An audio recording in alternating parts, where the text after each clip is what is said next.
that can adapt, financing that can manage risk, supply chains that can localize value, and skills that can sustain delivery. It does, however, also mean matching the right technologies to African utilities, industrial off-takers, and national energy strategies. This session examines what it will take to turn SMR potential into deployable projects for Africa. Welcome to SMR Deployment Readiness.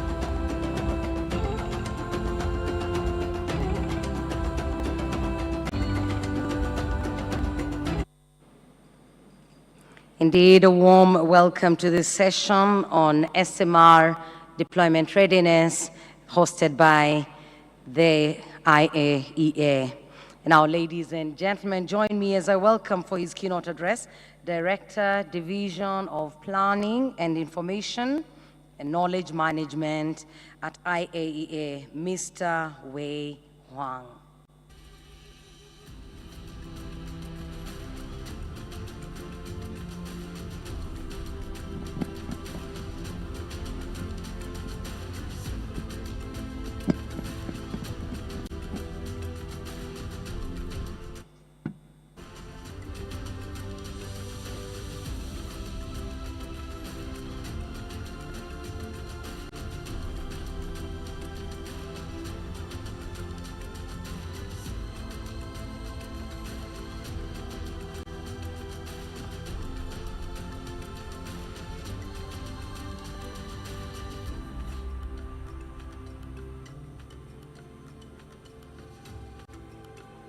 Have been informed that Mr. Wei Huang walked out briefly. I think there was an urgent call for him to answer.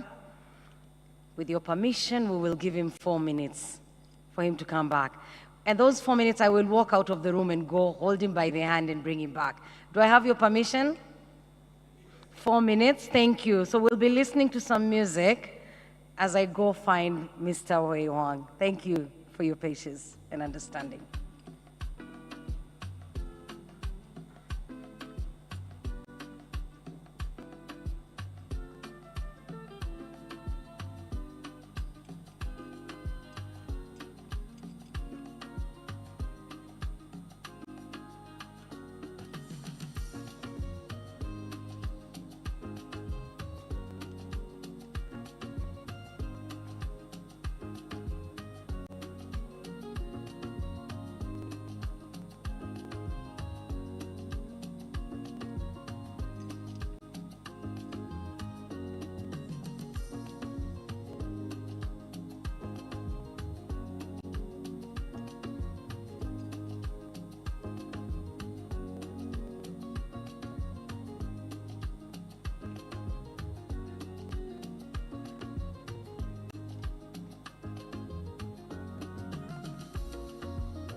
Ladies and gentlemen, thank you so much for your patience. I said I was gonna take him by the hand, bring him in, then I found there were really many of them, so everyone had to walk in on their own. Thank you for your patience and understanding. As I had said earlier, this session is hosted by the International Atomic Energy Agency, and it will provide a comprehensive view of the global SMR landscape and Africa's readiness to harness this innovation. Now, for the benefit of those who've just walked in, I would love to request my colleagues in the technical corner to please once again set the tone for us by playing a video that is related to the conversation we're going to have. Africa's energy future will be shaped by scale, speed, and reliability. Small modular reactors offer a new deployment pathway designed for flexibility, smaller grids, industrial demand, and phased growth. Around the world, SMR technologies are moving from concept to deployment. For Africa, the question is readiness. Yes, readiness means regulation that can adapt, financing that can manage risk, supply chains that can localize value, and skills that can sustain delivery. It does, however, also mean matching the right technologies to African utilities, industrial off-takers, and national energy strategies. This session examines what it will take to turn SMR potential into deployable projects for Africa. Welcome to SMR Deployment Readiness.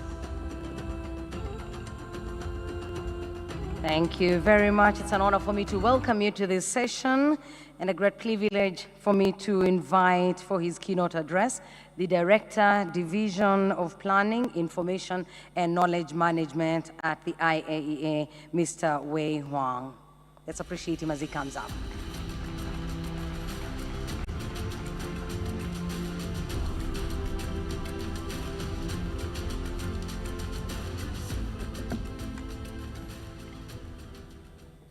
Thank you very much. Good afternoon, ladies and gentlemen. Welcome to this special session called SMR Deployment Readiness. My name is Huang Wei, the Director for Planning, Information, Knowledge Management of IAEA. It's my great honor to come back to this very important global gathering because last year I was here. I think people who were here last year, you can agree with me that is last year already quite successful, impactful, and this year even more successful, impactful up to today. So it's my great pleasure to be here, and I would like to take a chance to thank Rwanda host, the government, and the Rwanda Atomic Energy Board to invite agency to contribute this important global dialogue.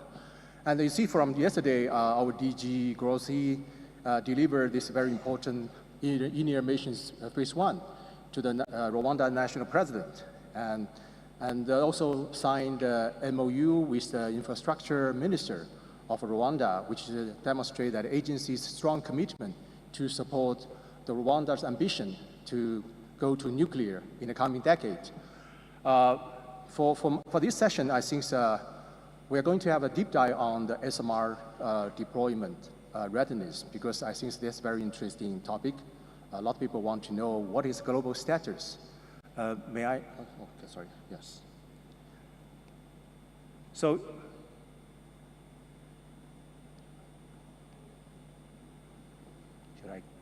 Which eye should I point to? Is that correct for the bottom? I need some technical assistance for. Yeah, anyhow, so when I'm waiting for this issue to be resolved, I would like to also mention that when we look at this African continent, this sustainable industrialization, digital transformation, and the universal access to the affordable energy has been never been more urgent. When we see notice about 600 million population lack of access to the reliable energy. Even now, renewable is playing the vital piece in the energy matrix, but it cannot solve the problem alone. They need some other sources.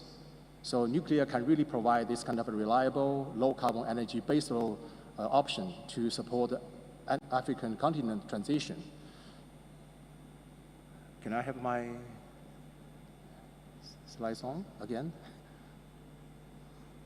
Okay, let me start from this one. You can see there has been mentioned already in the previous speakers yesterday, and talking about global strong momentum established, especially since the COP28.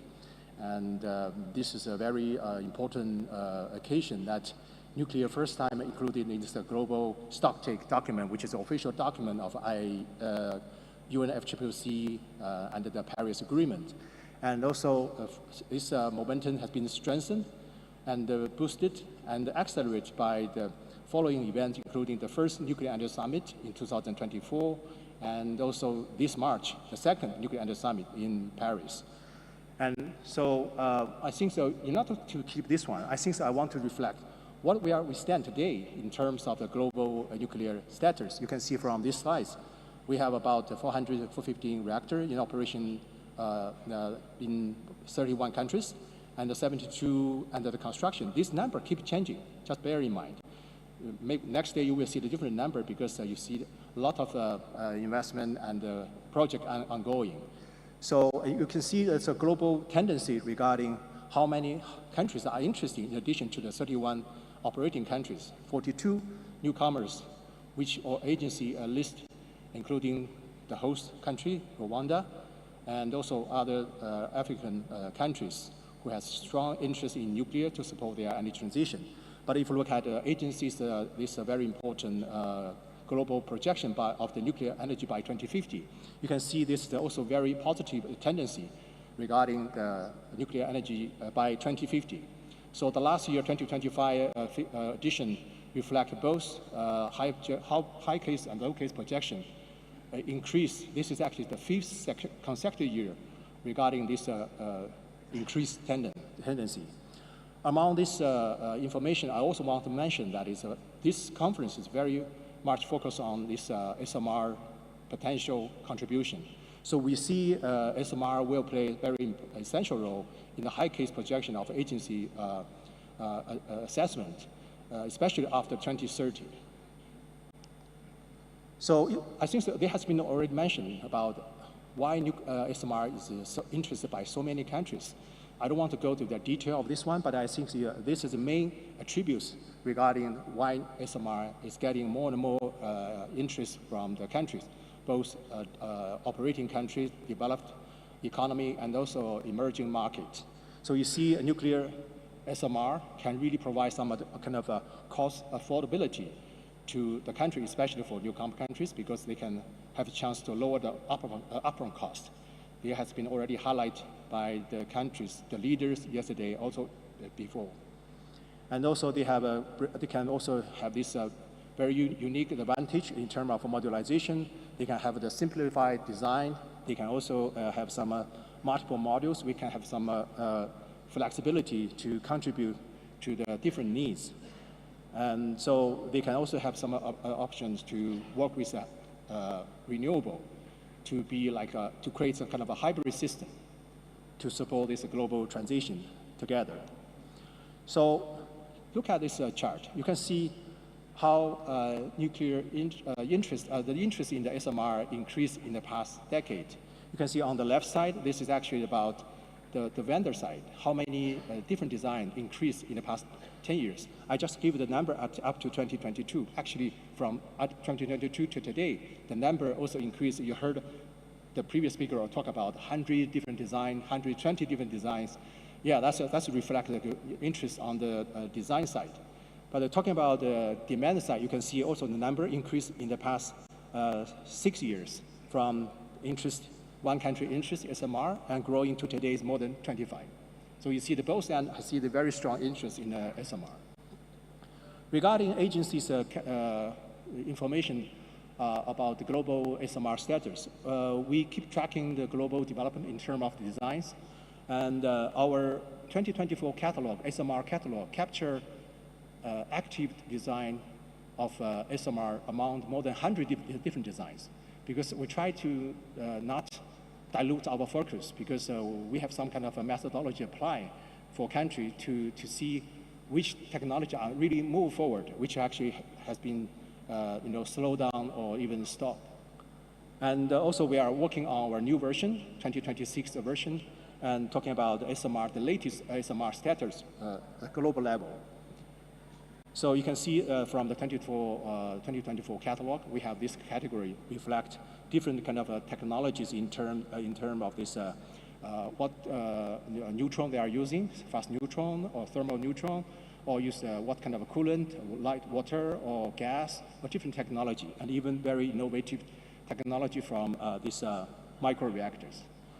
So talking about how we define the different stages, agency try to be not biased. We try to use some methodology to apply to different design to assess their readiness, their stages. That is why we use this kind of layers to define different design and the different the readiness of the technologies, from the concept description down to this operation status. So based on that, you can see this is the 2024 catalog, the global status in terms of their readiness. But this is already outdated. I just give some kind of reflection about how agency to use a methodology to reflect the status of global SMR development. Actually, I want to also draw attention to this one. This is more current status of global SMR. So you can see still only 2 SMR in operation. One is in Russia, it's a floating reactor. The second one is a high-temperature gas-cooled reactor. Both already in operation more than 3 years. A floating reactor even longer than the high-temperature gas reactor. And in terms of the SMR under construction, you can see there we have 7 different designs, from Carrion in Argentina to Natrin, which just got a construction permit in the US. Now it's already under construction this year. And the Aurora is also very fast track, on the very fast track, which is under construction in the Idaho National Labs, supported by the US DOE. And also BWRX, which is using the boiling water technologies. It's also quite advanced. They are building this one in Canada. And also RITM 200 technology, which is a Russian type land-based SMR. And also the Brest OD 300, which is also very innovative concept to put all this, it's a closed fuel cycle system. And now it's also under construction, move quite advanced stage. And the last but not least, HB 100. This is a Chinese design, 100 megawatt in the Hainan nuclear power plant, Changjiang nuclear power plant, which is very close to the operation by the end of this year.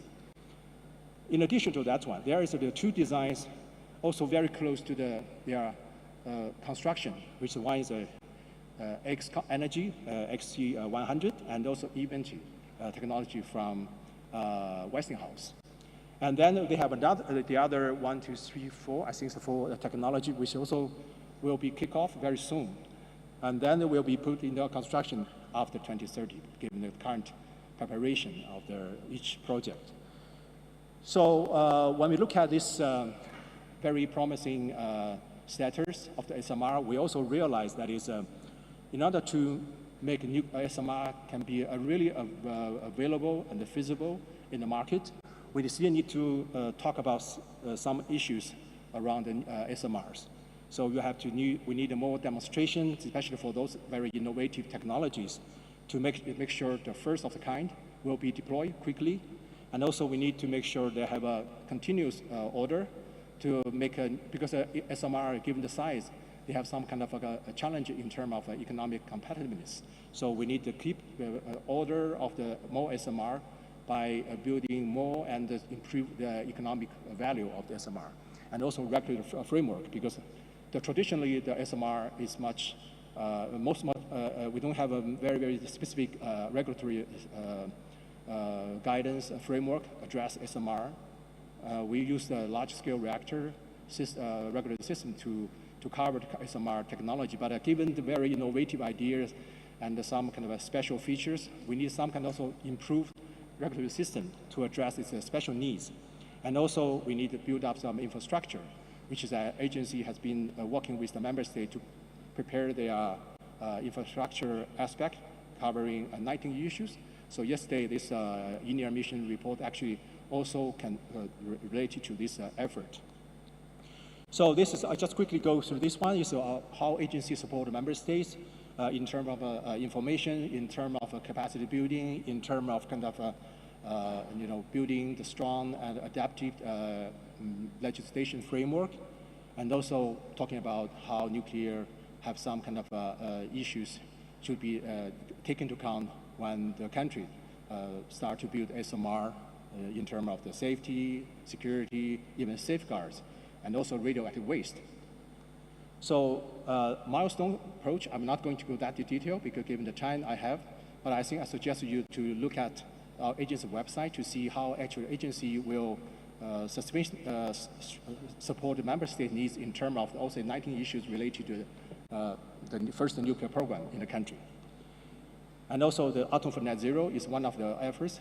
Agency try to help countries to build up a long-term plan to position nuclear energy in their long-term energy planning and also energy strategy.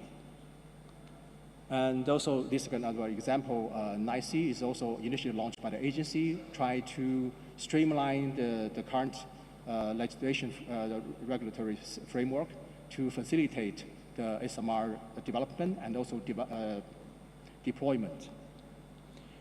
And also, this is a very important platform. I strongly recommend you to go there to see how many activities the agency conducted to support the specific needs of the country in terms of SMR. From different design, from different services, from the capacity building. We have also SMR school now running in different continents, including Africa. And now we have to be also sober about the challenges we are facing when we see very promising future of the nuclear, including SMR.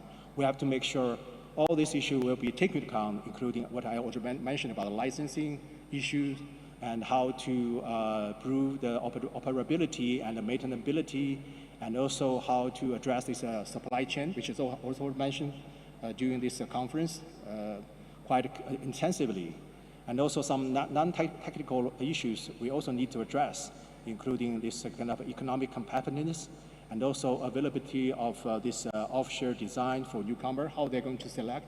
So that is also one thing I want to mention, that agency, we have this technology review advice service to help countries to review the different vendor design.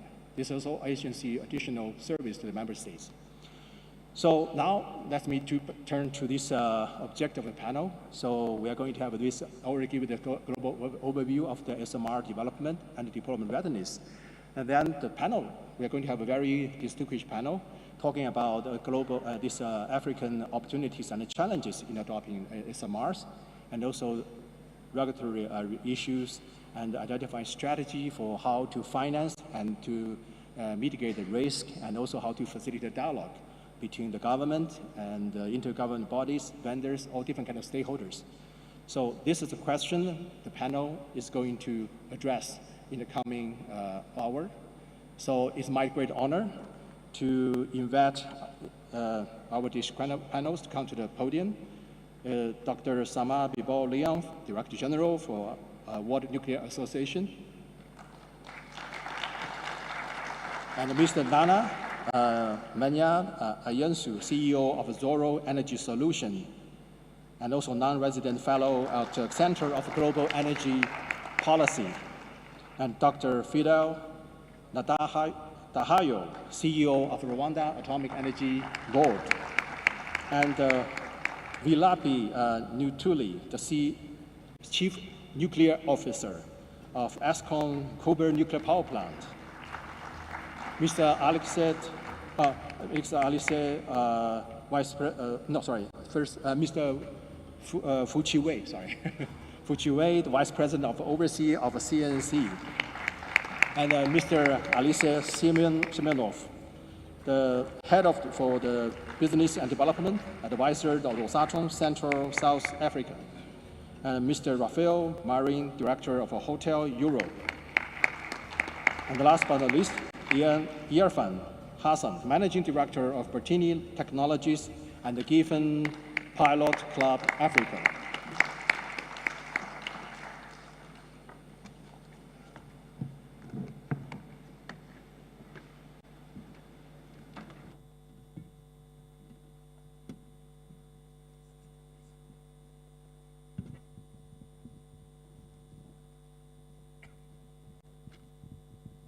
Okay, so we have a 1 hour. We have a very well-known panelist. And so I will start from Sama. I don't need to give additional introduction to you because you have been here already, and also last year. So Sama, what are your view regarding the most critical industry-led innovation that make the SMR viable for the African utilities compared to large-scale reactors? Well, thank you, Wei, and thank you, obviously, to Rwanda for inviting me to be here, and also International Atomic Energy Agency for joining this session. I have to say, you're asking me a question that was almost answered in your presentation and in the previous short sketch that we had. So I will really not take a lot of time because you have here lots of people that are going to give you much more detail on specific reactor designs. So, but maybe just a quick view. I think that small modular reactors and micro reactors have been excellent opportunity to open new doors for nuclear energy around the world. So I think that even countries or organizations that were not necessarily excited about nuclear energy, they became very excited about the small modular reactors. So I think that that's been a fabulous door opener and a great conversation starter for nuclear energy. So, and as you know, when we started designing small modular reactors, perhaps, well, probably 15, 20 years ago, you know, there were a few before that, but when we started to do this very seriously, it was probably because at the time, we felt that the market could not really bear very large reactors. We were seeing lots of addition of variable renewable energy, so we felt that smaller reactors were going to be better to manage loads and to manage flexibility. But in addition to that, I think that the key new thing that we tried to bring with nuclear reactors was a new delivery model. Because you will see that the technology, I mean, there is many technology advances. We are using advanced safety features. We have many interesting improvements and performance enhancements. But I think that the bigger new thing is really the delivery mechanism.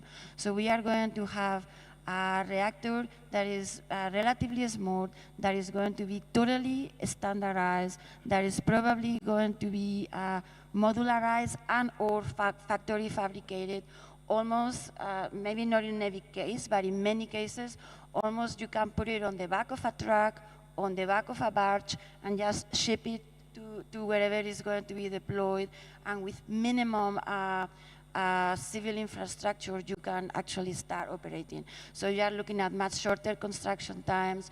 You are looking at, well, much more affordable units, because being smaller, well, the capital investment is going to be smaller, and you are going to see much more predictability in the entire process. So I think that that's what really is going to make the SMR different versus the large reactors. So, and I think that these guys probably are going to give you much more details about the different nuances of different technologies. So maybe I'll stop here. Thank you very much, Sama. You mentioned this very important attributes of the SMR, and also how actually the nuclear industry led by the WNA supporting these efforts collectively. I think so that's very important, because innovation really can help to achieve this objective, which has been listed here: the modelization, standardization, and also delivering a model. I think it's very, very valuable to make these efforts. Thank you very much, Sama. Nana, I turn to you. What is actually innovative financing structure? Because you have been in the government and also industry. You have very broad experience. So I'm very happy to listen to your views about this innovative financing structure and the risk sharing model could make the SMR project in Africa bankable while ensuring the balance, the responsibility among the government, vendors, and the different stakeholder utilities and the different stakeholders. Sure, and thank you so much, Wei. I think about, when I think about your question, I would like to think about it in a few different ways. So, as we know, and as Wei mentioned in his presentation, there are many unique benefits of nuclear energy. Nuclear energy, both as an asset class and also just as a new solution, also creates some unique challenges, when it comes to financing. So when you think about, first of all, like on a relative basis, like the high balance of capex, especially up front, has typically, has like longer construction times, and then also like a longer amortization period. Now, when it comes to structuring, I mean, structuring is not of itself an answer, but it's a way to strategically solve problems or to solve challenges with these. And so stepping away from just like, traditional, oh, should it be P3, should you use Mancala, just like another way of thinking about it, I'll give you a couple examples, maybe 3 examples.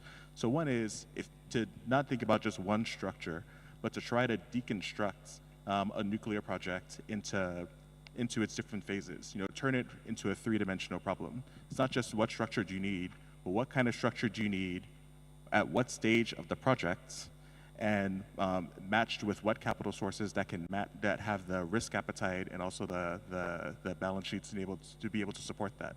So if you start to break it up into, what kind of capital do you need to support early stage project development? What kind of capital do you need to support the construction phase? And also, what kind of capital do you need to support, like, long-term operations and so on? And you make it more of a relay race where, like, it's not just one opportunity that's trying to balance the whole project, but you're handing off the opportunities and the risk and matching those along the entire course of development. So you can have like more higher risk capital that's perhaps a bit more equity, a bit more structured like equity for the earlier phases, and then bring in more, whereas like once the plant is operating, bring in more like lower risk, longer term, lower cost of capital, institutional capital, to help bring down the cost of the project, and to help provide that certainty.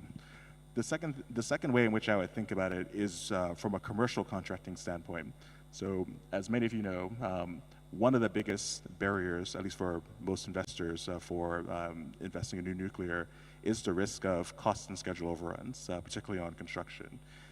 That is a known issue. I'd say nuclear's got a mixed history when it comes to that, but there are a lot of strategies that are useful to help to mitigate those things. Everything from how you think about design, how you think about contracting. But one in particular, to your question, is just to think about the integrated project delivery model as an example. There are different flavors of it. There's an example that's being implemented right now with the Darlington project in Canada. But the way in which that works, instead of signing individual contracts between the owner and the EPC, the owner and the vendor, the owners and the off-takers, which can create misalignment. Like classically, like if there's, for instance, like a delay in a project, that actually might be beneficial to the EPC, depending on if they have a traditional time and materials contract, because they make more money the longer the project goes, where that is, of course, at odds with the owner. But with an IPD, you basically get everybody under the same umbrella. You create a shared profits pool between all the major entities, and with that, everybody gets paid and gets dispersed based on how well the project performed relative to a predetermined target. So if the project comes in at budget, you get the target compensation. If it comes in below budget, all the counterparties make more. If the project comes in over budget, then that profit pool begins to shrink and up until a maximum point. And that's a much stronger way of trying to drive commercial alignment and behavioral alignments and so on that can help to put everybody on the same team, get everybody on the same page about trying to deploy. Then the third thing that I would point out is just the importance of JVs. I think it's been talked about in a few panels, but just like it's not just about being a customer of nuclear, especially as Africans, have the opportunity to own these projects, to own key parts of things. If you're going to be one of the first countries developing, and you're developing a new technology, and you're developing and you're taking the risk up front, it's helping to open up that market. Entering into an agreement whereby you can share in the profits of future projects, perhaps like with the vendor or with other projects and so on, could greatly be a de-risk. That provides like another revenue stream on top of your project revenues. I think it's like last quick thing I'll say. We talk a lot about there's like all of you have heard of the Mancala model, and it's like it's named after a town in Finland where this model was invented. And I'm sure for anyone who's West African, you probably think of Mancala as a different thing, right? Mancala is a game, right? It's a strategy game that people play. And so, like this word, at least to me, I've heard so many times, and always think of in its African context and not its Swedish context. It's more so to say, Finnish context. There's more so to say like the opportunity to not just think about the Mancala model, but to come up with our own model. So if we come a few nations down the line, will we see the Kigali model? Will we see the Accra model? Will we see the Cairo model? Will we see the Kampala Johannesburg model? You know, just like some mix of things that along the way that takes a lot of the things that exist, but fits them within the innovation context of Africa as well. Thank you very much. I see it's since you work, as I mentioned, covered in the government sector and also the industry sector, your insightful comments regarding how actually SMR can be deployed sustainably is very, very valuable, especially talking about structured approach and integrated approach, and even the ownership to make sure the African countries will really can run and sustainably for the future in terms of energy development. Thank you very much for your comments. Let me turn to our host, Ndahayo, Dr. Ndahayo. So you are the CEO of the Rwanda Atomic Energy Board, and we just signed this MOU, and you completed the first phase of the Iranian mission successfully. Congratulations. And so what are lessons learned from Rwanda's phase 1 Iranian mission, and can you inform the broader African readiness for SMR?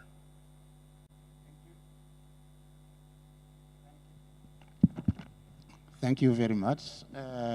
First of all, let me recognize in the audience the presence of Mr. Mehmet from the IAEA, who was the leading expert that coordinated that INIRI mission that was conducted in Rwanda in March this year.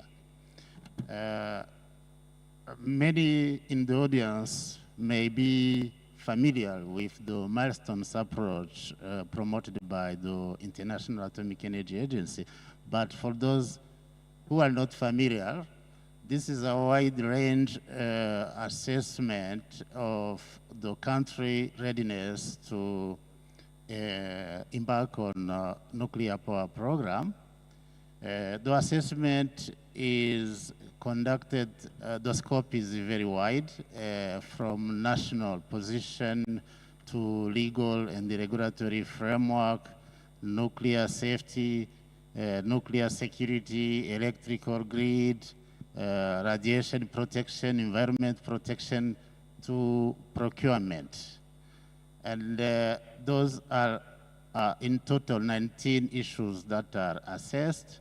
And the assessment has been conducted based on the self-evaluation report that the country prepared itself before. And from that assessment, Rwanda has done very well. Among the 19 issues, we have completed all the activities planned in phase 1.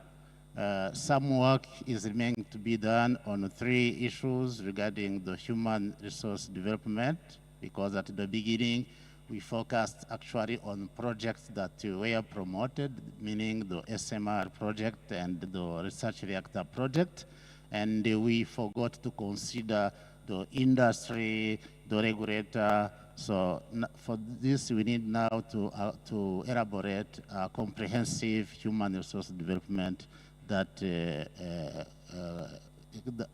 cater for all the needs of the country. So another issue was actually stakeholder engagement. We have been doing some activities on this issue, but they were judged as sporadic activities because we did not have any strategy that was followed. So now we are doing this one to make sure that we have a clear strategy that will inform our stakeholder engagement activities. The last one was industrial involvement, and that has been actually the main topic in previous sessions. And actually, though we have conducted a small assessment of the manufacturing capabilities in the country, we didn't do the comprehensive assessment. Thankfully, now that has been completed, and we have all the ground data that is required to elaborate a viable strategy, because now the understanding is not only restricted to industry involvement during the implementation of the nuclear program, but I think in parallel, we need to elaborate an industrialization strategy of the whole country to make sure that the nuclear power program can actually boost the economic growth, the development, the economic growth that the country is willing to achieve. So mainly, they also, I think, pointed to best practices that can help other countries in the same situation. I can just have one of them because the time is somehow limited. So the best practices that I want to talk about is that, you know, all newcomers, when you start talking about nuclear energy, so the fear is about what if accident happen? What will happen? Are you ready to have some response? And on this topic, I think Rwanda has done a lot, done a lot. We have what we call Rwanda's National Nuclear and Radiological Emergency Preparedness and Response Plan. That includes emergency preparedness and response arrangement for nuclear installations, and it is already in existence. It is being exercised. Sometimes we conduct some simulations to see if all involved people respond as planned. So without taking much time, I think that's what I can point out that came out from the assessment that has been conducted. I again take this opportunity to thank all the people that were involved. On our side, it was not on the Rwanda Atomic Energy Board, it was the Ministry of Emergency Preparedness, the police, different security organs, the Rwanda Environmental, so all institutions that were involved during the conduction of this mission are recognized. Thank you. Thank you very much, Dr. Ndahayo, for sharing this very detailed information regarding the INEA mission report. Usually, we will wait the green light from the host country to release that content. Are you already done this one in the audience? I think this really reflects your transparency attitude during this important dialogue. Thank you very much for sharing that. Let me turn to another important panelist from South Africa. Mr. Natuli, South Africa is still the only one country in continent running nuclear power plants. So given your experience, so what unique challenges and opportunity do you foresee in developing SMRs? Because last year, South Africa hosted the G20 presidency. We work a lot with South Africa, including how we can help your country to transfer from coal to nuclear, talking about aging coal power plant. But then reflect also that your strong interest in deploying the SMR in the coming years. Please share your experience in this regard. Thank you. And once again, congratulations to Dr. Ndahayo and the people of Rwanda for achieving such a wonderful milestone. As an operator of a nuclear power plant in the continent, we really want more and more countries in the continent to adopt nuclear technology because that it really increases capacity in the continent. So coming back to your question, the reason for South Africa pursuing SMRs is a bit different, to what other countries might be pursuing. So just to give you an idea, currently South Africa has about 62 gigawatts of installed capacity. 46 of that belongs to ESCOM. And in the next 10 years, we foresee that 9 gigawatts of that will be retired. So those are our old and aging coal plants that we need to retire. So we have an opportunity then to address that energy gap. And through our ministry, an integrated resource plan was pronounced. So the integrated resource plan really tells the energy plan for the country over the next 10 years. As part of that, 5.2 gigawatts of nuclear has been allocated in this integrated resource plan. What do we plan to do with that, and what the opportunities are? As you rightly say, during the G20 presidency, one of the key things as to how we could address the retiring coal-fired plants, it was through SMRs. And why SMRs? SMRs are a technology that would be suitable to where we have coal-fired power plants because they are inland. They are not in the coastal areas. In the coastal areas, we more deploy the large reactors. So this became a viable option for us, that for inland coal-fired power stations will then deploy SMRs. And the key advantages of that, with the study that we did, we saw that with deployment of SMRs in those applications, we save up to 30% in cost, infrastructure cost, because you can use some of the infrastructure that you had for coal-fired power plants, all right? But the other key and attractive factor for us is we have this just transition. And the transition to a low-carbon economy, it cannot be just if it puts people out of work. And with the study that was done, it was clear that about 75% of the coal-fired power plants can be transitioned to become nuclear power plants. Right? Then the other opportunity that we see on that is really meaningful localization.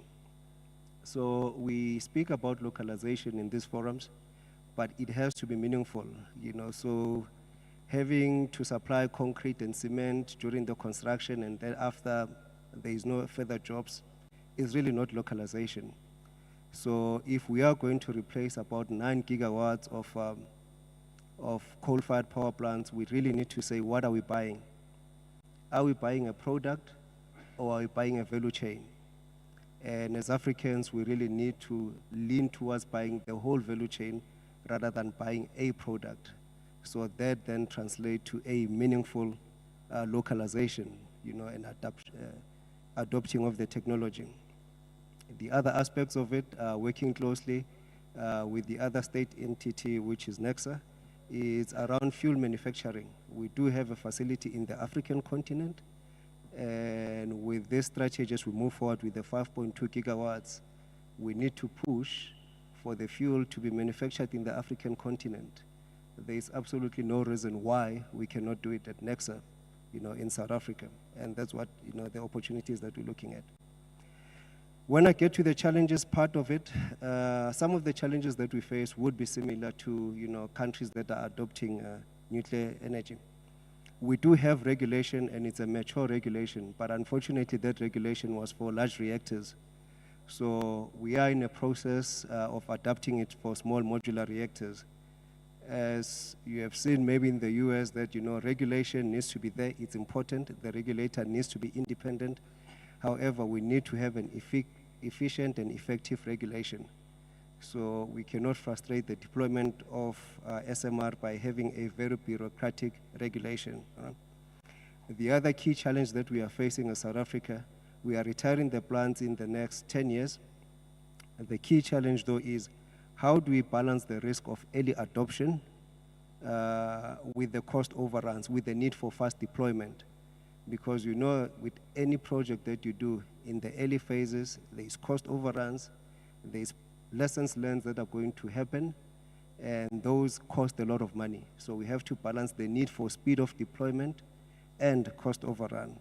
And the last one that I'll leave it with you for now is really the work that we still need to do around community acceptance and public acceptance. So there's a lot of work that we are going to do.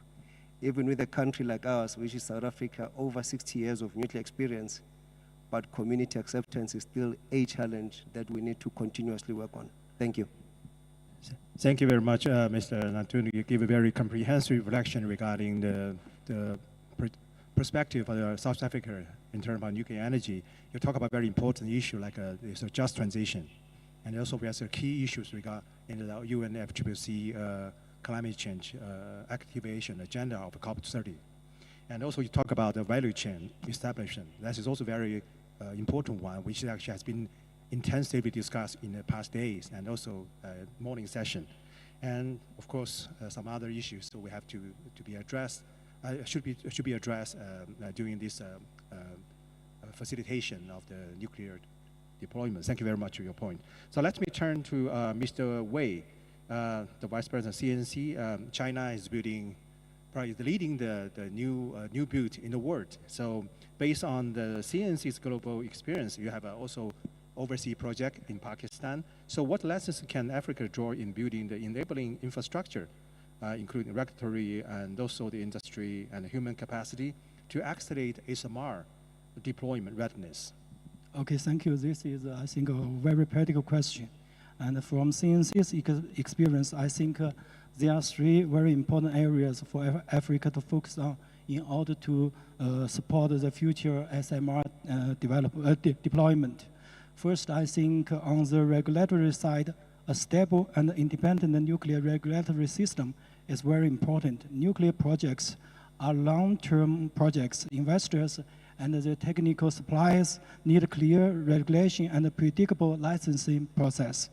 For countries starting nuclear programs, I think cooperation with IAEA is also very important because IAEA can provide standards training and review services that can help countries to build the confidence and improve safety system. Actually, when China, we developed the ACP100 technology, we also worked close with IAEA. In the year 2016, we applied for the GISR review for the ACP100. And the second, I think industrial capability is very essential. SMRs are smaller than the traditional nuclear power plants, but they still require a strong infrastructure, local manufacturing capacity, and transportation, and etc. In CNC's overseas project, we learned that localization should be developed step by step. At the very beginning, more support may come from the international suppliers, but over time, local companies can participate more in civil construction, equipment supply, maintenance, and other services. This helps reduce the cost and also will create local economic benefits. And the third is human resource development. I think this is probably the most important foundations. Nuclear energy needs qualified engineers, operators, regulators, and technicians. Actually, CNC has a lot of experience cooperating with universities, research institutes, and training centers in different countries. We believe that talent development should start as early as possible, even before the project construction begins. SMR deployment is not only about technology, it's about building a complete ecosystem. This includes the policy support, financing, supply chains, education, regulation, and international cooperation. I think if these elements develop together, Africa has strong potential to become a very important market for SMRs in the near future. Thank you. Thank you very much, Mr. Wei, and mentioning these issues related to the independent regulatory system and also this localization issue, which has been also mentioned by the previous speakers already. Thank you, and also thank you for mentioning the agency's support to your country's capacity. And let me turn Mr. Semenov, the head of the business of development of the advisor to ROSATOM. So what is the ROSATOM's timeline for commercial SMR deployment in Africa? Because ROSATOM has a lot of different designs captured by the agency catalog. So how do you plan to mitigate the financing risk? Thank you for the question. So in order to give you a proper answer, I would like to highlight several things, several points where we as ROSATOM, as a vendor, as a technology carrier, stand nowadays, and under which global environment we operate now. Let's take our first SMR export contract, for example, the Uzbekistan. The first EPC was signed 2024, and the first criticality is expected by late 2029. So once the NPP is fully operational, the plant will generate close to 7.5 billion kilowatts hour per year, and meeting almost 14% of the demand, which is a huge benefit to the energy mix and the balance of the country. So we as Rosatom currently have 41 units in 11 countries in our international portfolio, with 26 large units and 2 SMRs in active implementation across 9 countries. So Africa is an active member. Intergovernmental agreements are in place. Some of them are being considered nowadays as we speak, and Africa is becoming more and more involved into this sphere. So we expect that the demand and interest into the nuclear technologies in Africa will just grow. From financial perspective, so we all witness that the financial development institutions, banks, turn towards the nuclear energy, which is absolutely great, and I think that will open for us as vendors new opportunities rather sooner than later. So nuclear is considered to be green. Now it's part of different national strategies. It's green, and it's included and recognized in green taxonomies across multiple jurisdictions. So this gives us and our partners, colleagues, also the opportunity to raise finance and make the dream happen. Our models that we offer to our clients, there's a wide range of, so starting with BOO models that upfront capital is not that needed, so you can shift your costs towards a later stage. State-backed export credits financing is also available in some cases, so everything can be considered depending on the client's needs, and we are ready and happy to have further discussions. So now going back to your question, so the timelines. So the countries engaging with us as Rosatom now, beginning site selection, regulatory framework, and human capital development immediately, can realistically target commercial SMR operation in the early 2030s. So this is the case. Thank you. Thank you. Thank you very much for sharing your insight regarding the timeline of the SMR, and also some kind of a general reflection about how you can enable the nuclear deployment, including this very important this taxonomy, because also we always talk about this level playing field, which can be enjoyed by the nuclear alongside with the renewable. So that's also a very critical one. You talk about the financing. There are different models available for countries to consider. So I remember, reminded me last week, Sama and I both in the NDB annual meeting, they are talking about some potential loan to this pilot project you just mentioned about Uzbekistan. So we are looking forward to the new development of that process. It also can be also a good example how IFI can support the nuclear project. Thank you very much. Let me turn to Rafael Marin, talking about this, how does this Holtec technology, this very innovative SMR design 300 design, address African distinctive grid capacity and industry off-takers' needs while supporting the skill transfer and the localization supply chain development?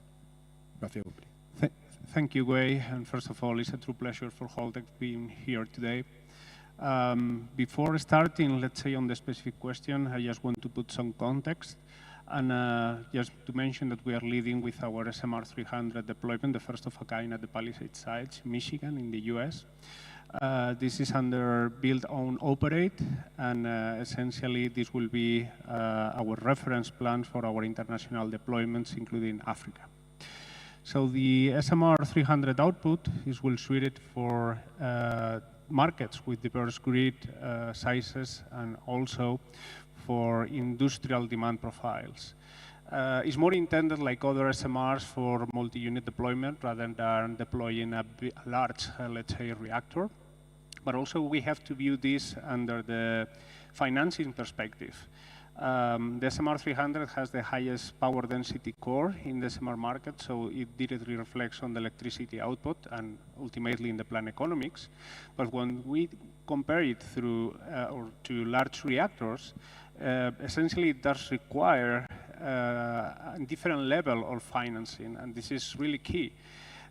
Because the financial cost has a high impact on the project costs and ultimately to your access to finance that could be limited. Also, the SMR 300 provides the risk pathway because it's based on simplified and proven PWR technology.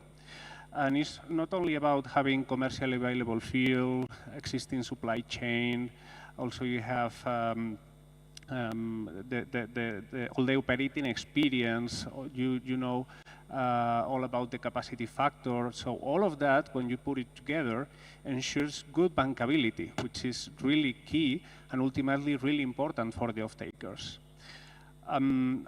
More on the electricity output side, is highly reliable. It provides 24/7 base load. And this is very important for off-takers like data centers, but not only for large off-takers, also for applications whose processes cannot afford to be interrupted because of any blackout or whatever. At the end, if you have a shortage of electricity or even a blackout, you are heavily affecting the revenue stream of these industries. Also, apart from being reliable, we have certain level of operational flexibility from the reactor, and also that can be coupled with our technology, the green boiler, that if you are using the reactor not only for electricity but also for industrial heat, you can use it as thermal storage. So we have multiple features on the SMR 300 that can address, let's say, Africa's distinct capacities from flexible operation. We don't rely on any external grid for any design basics accident.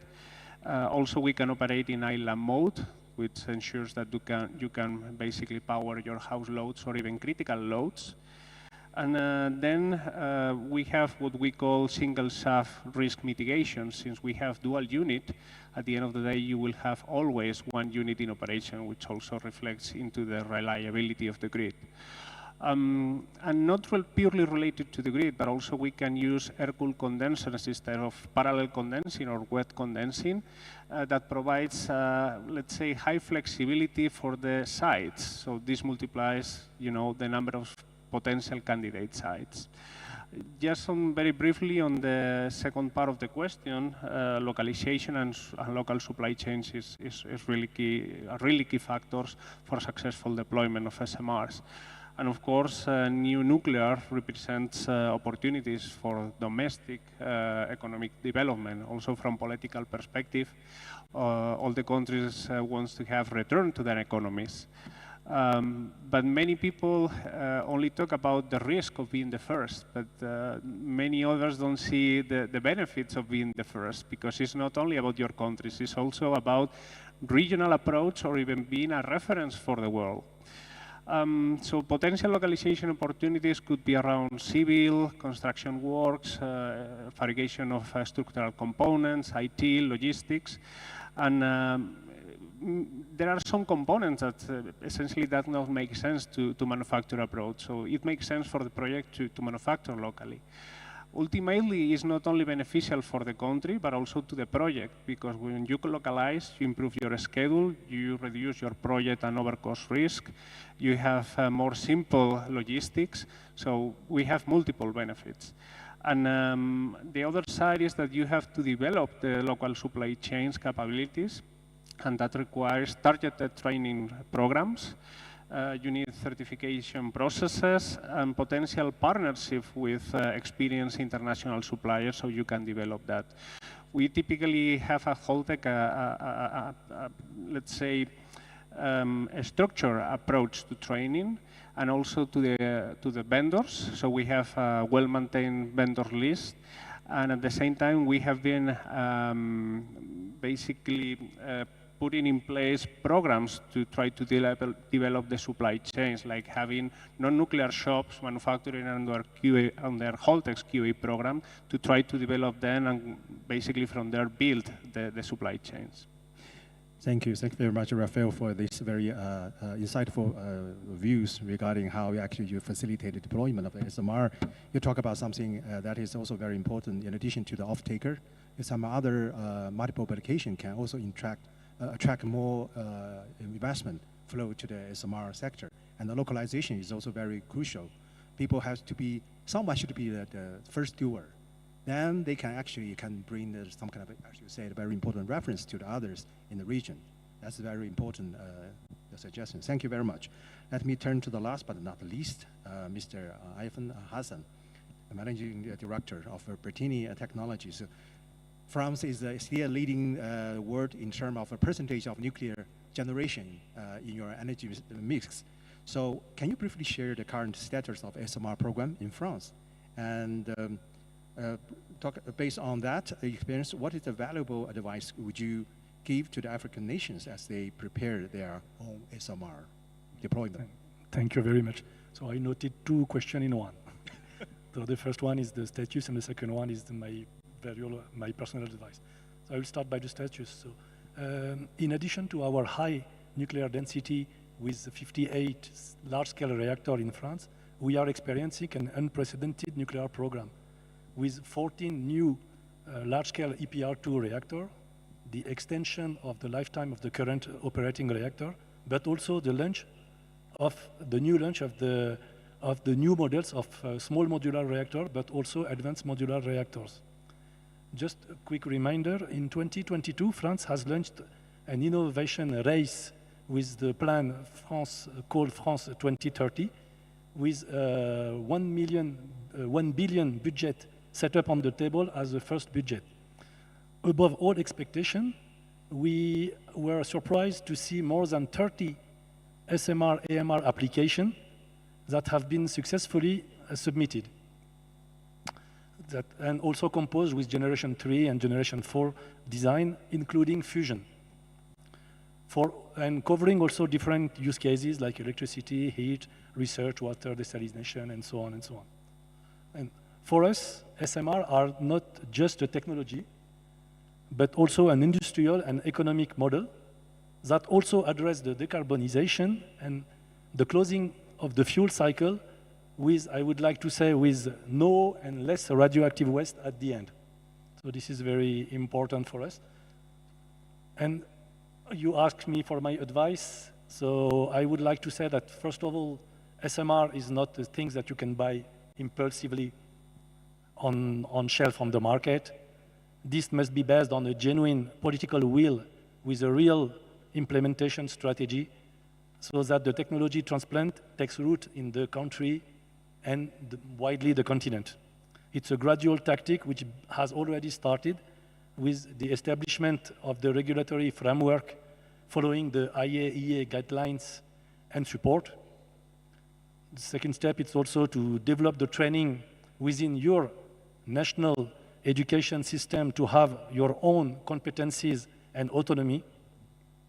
Then make the right choice of the technology which can meet your need, your use cases, but also the purchasing power of the people. It is very important. Your choice will commit you for several decades. Your sovereignty and autonomy must be at the heart of your concerns. Just keep in mind that 25% of the world uranium resources comes from Africa. That must also be your own raw materials. Thank you very much, Mr. Hasan. Give your assessment and advice to the audience, how actually people will consider the SMR's deployment.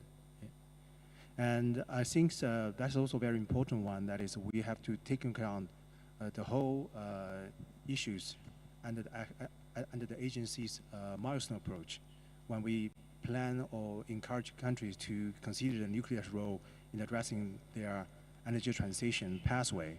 So SMR has a role to play, but I think we have to also be clear that they should also be managed and regulated in a sustainable manner. Thank you very much for your comments. So given that we have a few minutes remain, I would like to just ask each panelist give one takeaway message. Before I give the floor to Sama to give her closing remarks. Closing remarks? No, I ask them to give one message. Can I start from Nana? You want to start? One thing pop up on your mind. What you want to say about the SMR? Plan, and plan. Yeah. Thank you very much. Very precise. Dr. Ndahayo. Yeah, the one message I just want to give is the main challenge that newcomer countries are facing when they try to consider integration of SMR. So as you showed in your presentation at the beginning, there are only 2 operating SMRs. Others are in development. And therefore, there are no economic data regarding those SMRs. And it's very difficult to plan when you don't have any idea how much it will cost. Thank you very much. Maybe the technology. So you talk about economics. Yeah. Yeah. Nutili. Thank you. So I think one of the key things or a message as a takeaway, it would be effective and efficient non-bureaucratic regulation to enable successful deployment of SMRs. And maybe as regions and as a continent, we possibly need to adopt what the European model is. For example, for large modular reactors, for large reactors, they have the EUR, which is the European user requirement spec. So maybe something that we actively need to look at and adopt. Thank you. It's like a streamline and standardization. Yeah. Mr. Wei. Right now, I think SMR is a very hot topic. I think instead of keep it in your mind, I think first we should take the first step if we want to develop SMR. For African countries, I think maybe you first should focus on the legal framework and the human capacity building. Okay. Thank you very much. Alex? Yes, I will not stick to my notes. I'll just give you my personal impression. So in my intraday work, we communicate with our partners very close and very project-oriented way. But I should say both of the parties learn from each other. So like this new technology is trying to conquer the world, and I'm happy that we are, in most cases, are on the same side and make the future happening. Yeah, so international cooperation. Yeah, Rafael. In my case, I will go for a different approach. I will say that to deploy SMRs is key to have commitment from the governments. We have to be committed to establish all what the country needs to deploy the SMRs. And also, I think it's important to have limited early available funding to go for pre-FEED. I'm not talking about, big engineering studies, but to start them towards the deployment, it's really important to start moving forward. And also, as I mentioned, think about not only on the risk, also the benefits of being the first. And keep always bankability in mind, because this will directly affect the project cost. Thank you. In addition to the financing, funding is also important from government to start up the project. Thank you very much. Jan. Okay, so to me, SMR is key. Yes, it has been already said, but it's only a first step to meet your goals of the decarbonization and also to reach the goal of your mix, your energetic mix. Thank you very much, Irfan. So now we come to the end of this session. We have a really wonderful discussion to have a deep dive on the SMR benefits and also the challenge ahead of us. So it's my great honor to invite Sama to give her closing remarks. Yeah, please. Can I close it? Yeah. Okay. Well, I will be very brief because I think you have heard fabulous notes here, but maybe give you a few reflections on SMRs, but also on the bigger picture. So first of all, I want to remind all of you of the unique strategic imperative. I think that nuclear needs to be considered as a strategic, economic, and national security asset for every country, including, of course, in Africa, because nuclear is the only viable technology available today that can be sited anywhere, cost affordably, on a small footprint to provide firm base load power. And this high value is not only relative to the impact of nuclear technology, but we really need to communicate this very well. And I would really like to remind all of you what I heard several times, first by Honorable Mutesi Rusagara, the Minister of Finance of Rwanda. And, you know, she was explaining how it is important to know how much nuclear energy will cost, but perhaps it's even more important to know how much will it cost not to have nuclear energy? What are the missing opportunities that we have? So in that context, I think that small modular reactors are not just a new technology, but I think that, as I mentioned earlier, they bring unique opportunities, new delivery mechanism, the opportunity to capture not just electricity, but also heat that we didn't really explain very much, but I think you all know very well. And I think that SMRs may offer African countries a flexible and scalable pathway to secure, well, your reliable, clean power aligned with, obviously, the developing needs. So now, one thing that we heard, I think it's important that African countries are very attentive. They are paying close attention to what is happening in the global SMR and MMR and nuclear market. I think that African countries could be perhaps first ones. I mean, they could be the first starters. If not, you should be ready to be fast followers. So we know that the first unit of anything is always going to be the most expensive. So this is why we should watch the markets closest and position ourselves as countries to enter very quickly into the vendors' order books, once that we are confident and comfortable that a given reactor design is the one that we want. So then the last thing, or the next thing that I will say is, you know, all this preparation is going to, all this is going to require preparation, and we just heard this from CNNC. So there is a lot of foundation work that needs to be happening at the same time that we are evaluating options. So we've talked about regulatory frameworks, grid readiness, nuclear liability legislation, workforce development, sovereign credit management, financial strategies. All these things need to be done, but we need to start doing those things now. Because every year that we invest in advance into build all this infrastructure, all this sovereign infrastructure, is going to save us lots of time and lots of money once that we make decisions. So then maybe just closing, partnerships. Partnerships are going to be essential for everybody. No one country, or most countries, cannot deliver a nuclear program alone, and it's definitely true for newcomer countries in Africa and actually in any continent. So I think that the success of these programs is going to require a strong collaboration across governments. So I think that regional partnerships may be very important.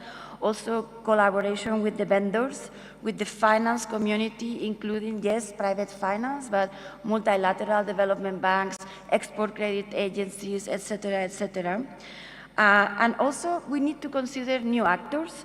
We talked about the large energy users, the end energy users, off-takers. They are a key player. We heard this morning. They understand very much what it's like not to have energy. They understand how much it costs, and they are very active and proactive in the nuclear scene. So I think that those partnerships are going to help all of us to de-risk and accelerate progress. And then I will agree with what we heard. Government is indispensable. So as a policymaker, yes, we need to put in place the right policies, the right industrial strategies, but also as risk bearer, as guarantor, perhaps as an early investor, a public champion, and also the host government is really going to be the single most important determinant on the success of any project. And then, yes, we have spoken about SMRs, and SMRs will be very important in Africa, but I also want you all to recognize that one size does not fit all. And also we need to look at the long term. So it may be that SMRs will be the stepping stone in the nuclear programs on many African countries, but perhaps as we look towards the future, there will be a combination of SMR, large reactors, micro reactors, I don't know, all kinds of different technologies. So it's important not just to look at the shorter or middle term, but to look at the longer term and look at all the options and all the opportunities.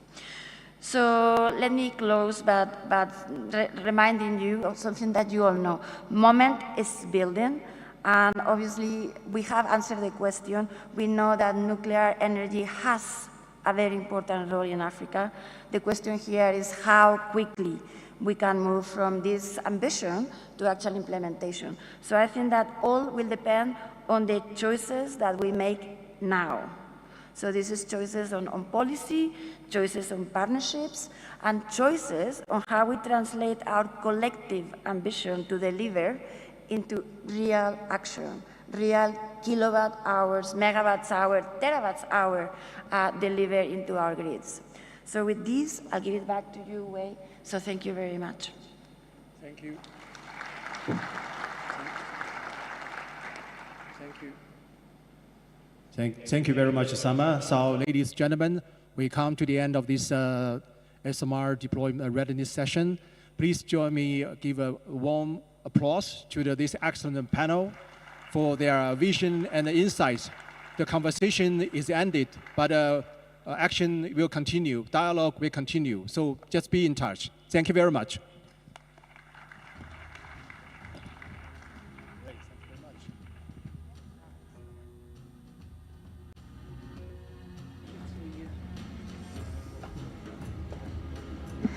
Can we give Sama a special round of applause? The Lone Ranger.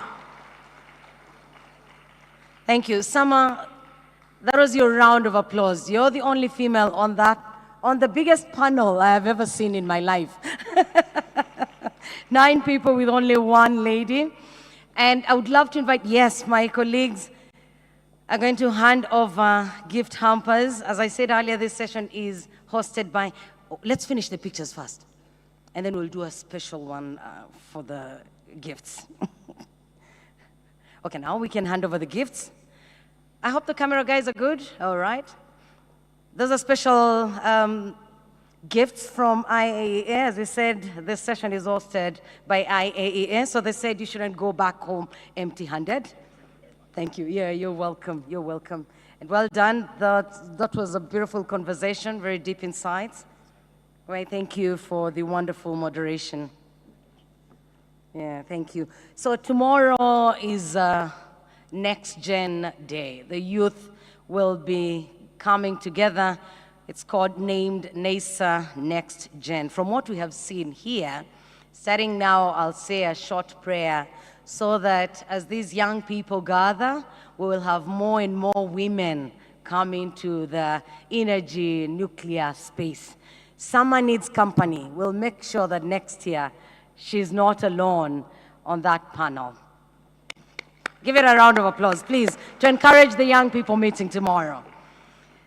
Thank you. So we're going to have a session. This will be a session titled The Deal Room, Structuring Capital for Nuclear Energy Projects, and it will focus on the practical steps required to move nuclear energy projects from policy to ambition, financing, readiness.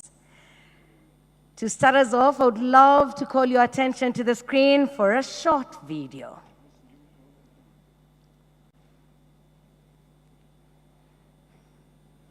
Ambition is strong. They become investable because the structure is right. Across Africa, the question is shifting. Not only can nuclear work, but how can it reach financial close? Investors look at risk, construction risk, currency risk, revenue risk, policy risk, and who carries each one. The right financial architecture can change the equation. SPVs, guarantees, blended finance, infrastructure bonds, funds, and cross-border structures. This is where projects are tested, where assumptions meet investor reality, where ambition is translated into bankable infrastructure. Welcome to the Finance Clinic inside the deal room. Structuring capital for nuclear energy projects.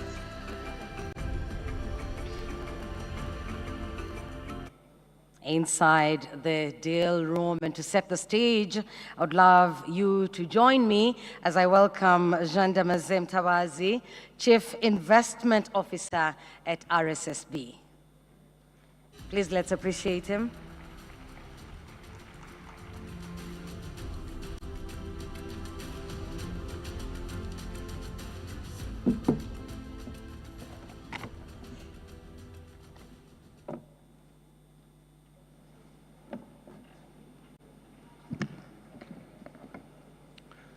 Fellow delegates,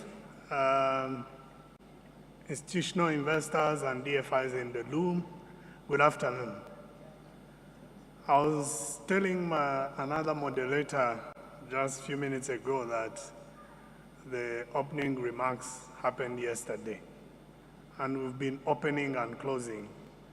So I'll keep this one short so that we give time to the experts and investors to tell us what we are going to do next.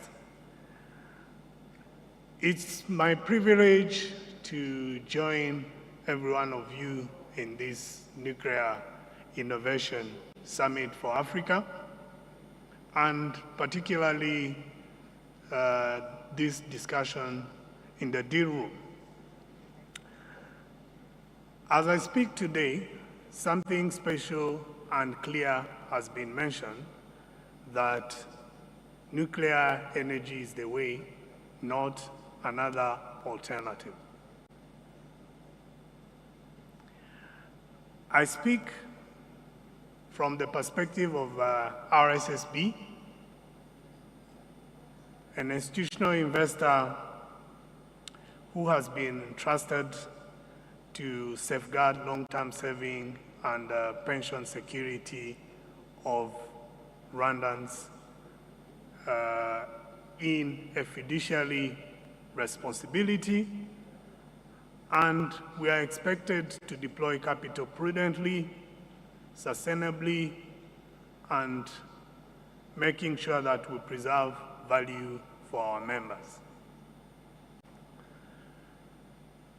As Africa economies industrialize, institutional investors like RSSB, we've been investing in manufacturing, mining, and other sectors that actually increases and require stable and sustainable energy. Therefore, we cannot avoid or fail to play on the supplier side. And that's why this discussion is very important. However, the capital does not move because the technology is promising, that nuclear energy is the only way.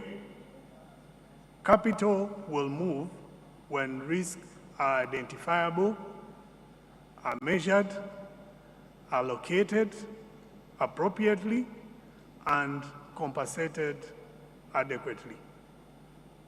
That's why this discussion that the panelists are going to have is going to be very important for us.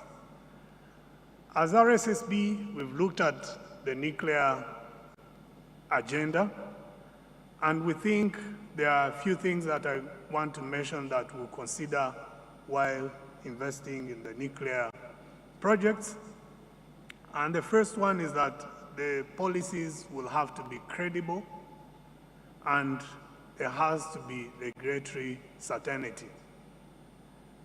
The fragmentation in the laws and policies will not be in our favor if that is not resolved as we've seen in the past. Secondly, risk allocation must be realistic and disciplined. We don't expect institutional investors to start taking construction risk or any other risk that they don't understand or can be able to manage. Thirdly, the bankability of these projects will require credible revenues and clear visibility on the off-takers. The last one that we've looked at is that blended finance is going to be very key, especially at early stages, and that's why the DFIs, like we heard yesterday, are going to play a major role. One thing has been clear for us as RSSB is that no single institution is going to resolve this independently, and that's why this forum provides a better solution-oriented approach to these issues. For RSSB specifically, this is aligned with our broader ambition, and as we proceed to this session, I would now ask the panelists and those who are going to be discussing here to remain grounded on the reality and practicality. I thank you for your attention and wish you fruitful discussion. Thank you.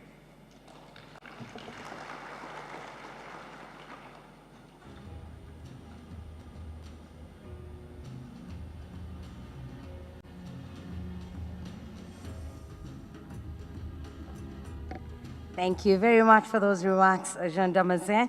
And now, as we enter the deal room, we ought to be alert. There's a friend of mine, Brian. Brian, where are you?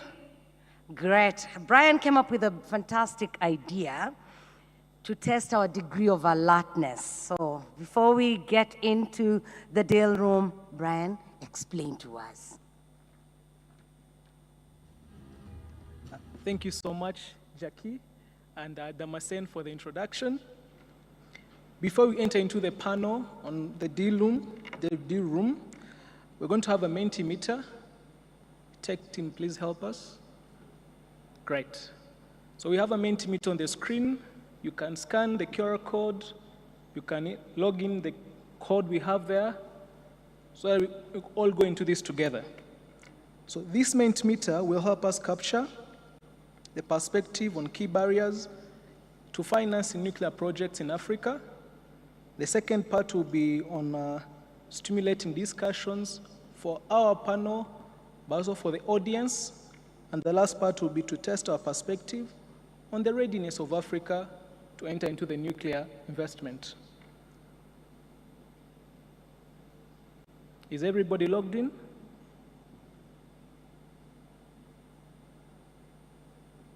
Good. Perfect. So the first question seeks to see and identify the challenges participants believe is the single greatest obstacle to entering into nuclear financing in Africa.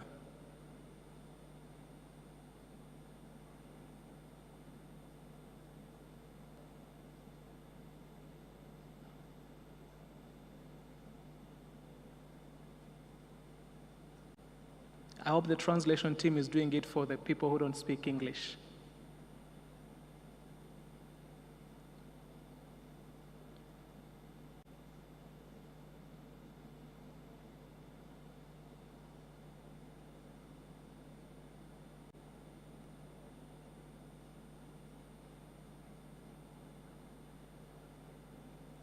Perfect. Maybe we can go to the next question.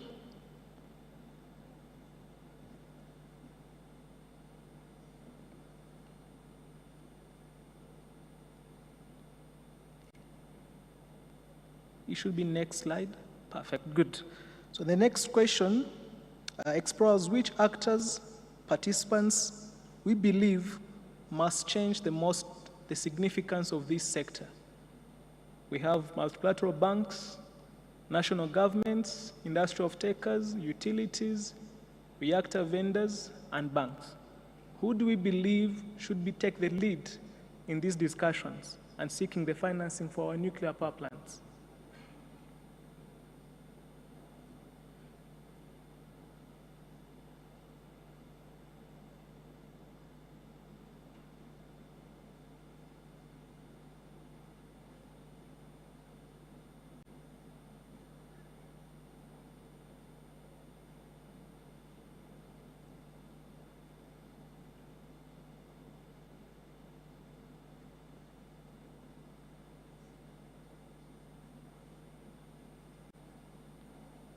Thank you.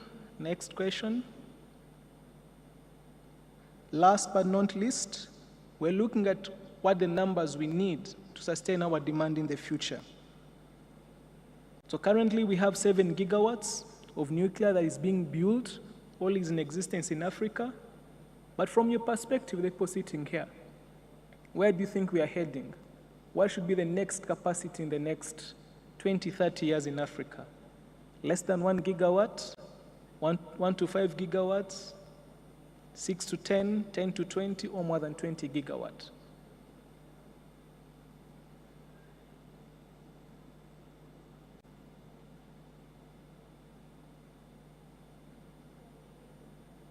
I'm loving the fact that you all think we need nuclear, though it's at different capacities.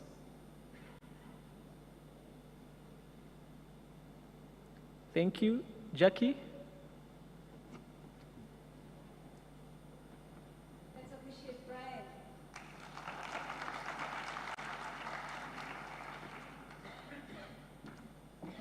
Thank you so much, Brian. Now that we are all fully awake and alert, I would love to introduce our panelists for the next conversation that takes us inside the deal room, structuring capital for nuclear energy projects. And I would love to start off with the moderator, Jean-Marie Kananura, who's the Chief Investment Officer at KIFC.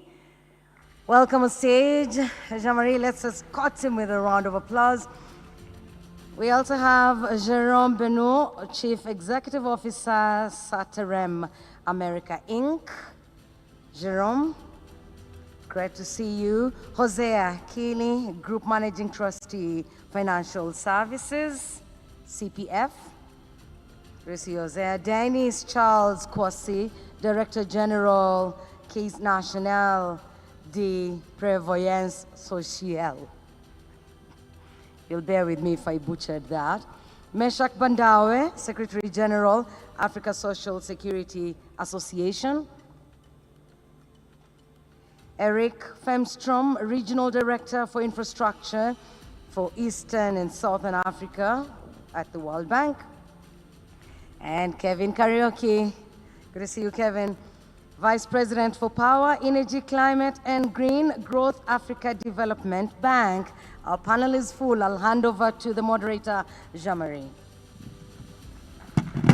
Thank you. Thank you, Jackie.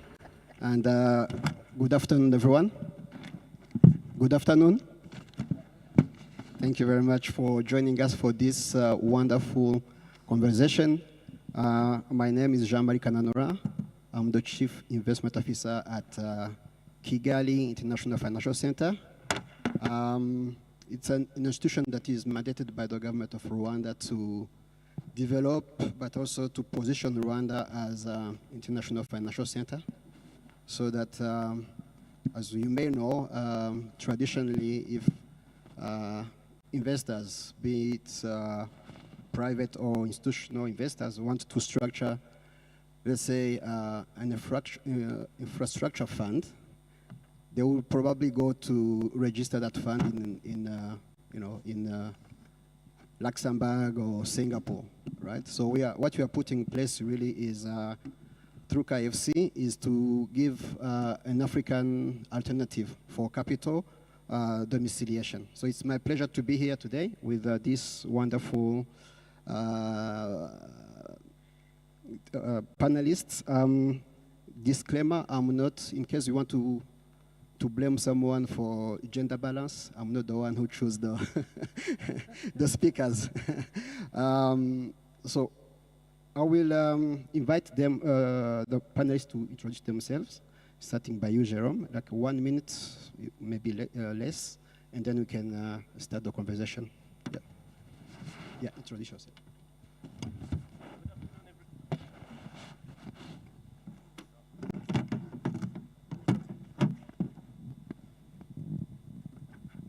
Good afternoon, everybody. It's a pleasure and an honor to be there, especially in this panel. I'm the CEO of ROSATOM America, which is both an engineering company based out of New York, but also a developer and investor in Africa into biofuels, meaning ethanol and sustainable aviation fuel. We have, I would say, certain knowledge on how to structure finance regarding complicated projects in emerging markets. So I will be happy to give you our experience in this. And I must say that financing SMRs and nuclear projects is really something which will be complicated, but definitely achievable. Thank you, Jerome. Yes, over to you. Yeah, thank you very much. My name is Dr. Jose Akili from CPF Group Kenya. We are pension scheme administrators, one of the largest in Kenya. Newly opened office here in Rwanda, Kigali. And we are in the business of investing pension funds in different sectors of the economy. Thank you. Thank you.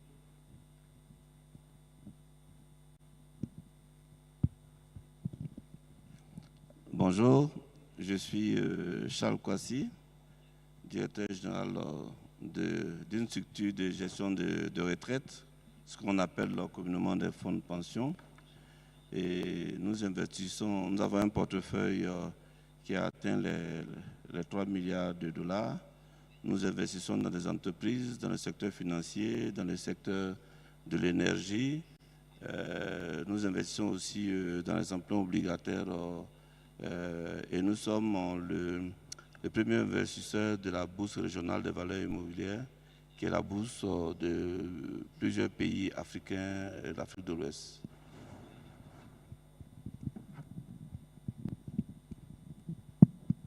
My name is Meshak Bandawe, the Secretary General of the Africa Social Security Association. This is the association of the pension funds and social security in Africa, which was established here in Rwanda in the year 2007 and was temporarily headquartered to Nairobi, Kenya, before permanently headquartered to Arusha, Tanzania. The intention is to work together, share experience, and to pursue the improvement of the social security sector in Africa, including the joint investment on the infrastructure projects. Good afternoon, everybody. I'm Eric Fernstrom. I'm the Regional Director in charge of infrastructure at the World Bank, covering Eastern and Southern Africa, which is about 23 of the countries in the subcontinent. I cover energy issues as well as transport and urban development issues within the bank. And today I'm also somewhat representing our private sector colleagues at IFC. Thank you. Good afternoon, everybody. My name is Kevin Kariuki. I'm the Vice President for Power, Energy, Climate Change, and Green Growth at the African Development Bank. I'm a power engineer through and through, starting with utility operations. I have been a researcher. I was involved in the unbundling of the UK power system. I have been a developer for 20 years, and now I've been at the African Development Bank for 6 years. So if you cut my body, you'll see electrons flowing through and through. Thank you. Thank you very much. Before we start, we set up this discussion really as a kind of D-room discussion. Our panelists they are responding this as if, let's say, a real project is on their, on your desk, and you have to take decision whether you have to invest or not. So we'll be happy to understand what are the considerations, what are you'll be looking at from your different perspective, but also what will be the risk and what would, let's say, make you run away from this project. And I will start by my neighbor here, Jerome, from developer perspective. Every infrastructure deal begins with the project itself. Before financiers evaluate return, they assess whether the project has been designed, structured, and is credible enough to deserve capital. What are you looking at, and how are you advising your, let's say, your clients to structure this type of project? Thank you. Well, if we were, and we will in the future, invest in a nuclear project, in Rwanda, for instance, the first thing we would look at would be the off-take contract and the off-taker. We need a very credible off-taker with all the guarantees that the lenders will require. I think this is really the first point. The second point would be to make sure that we present to the lenders a financial model that closes and not something that creates losses for the next 20 years. So these, I think, would be the first two items to present to the lenders, I would say, as a preliminary project. Okay, thank you. Over to you, Jose. From CPF perspective, as an investor, what due diligence question that we define whether a nuclear infrastructure is investable, or what would you make you, I'd say, run away from it? Again. Yeah.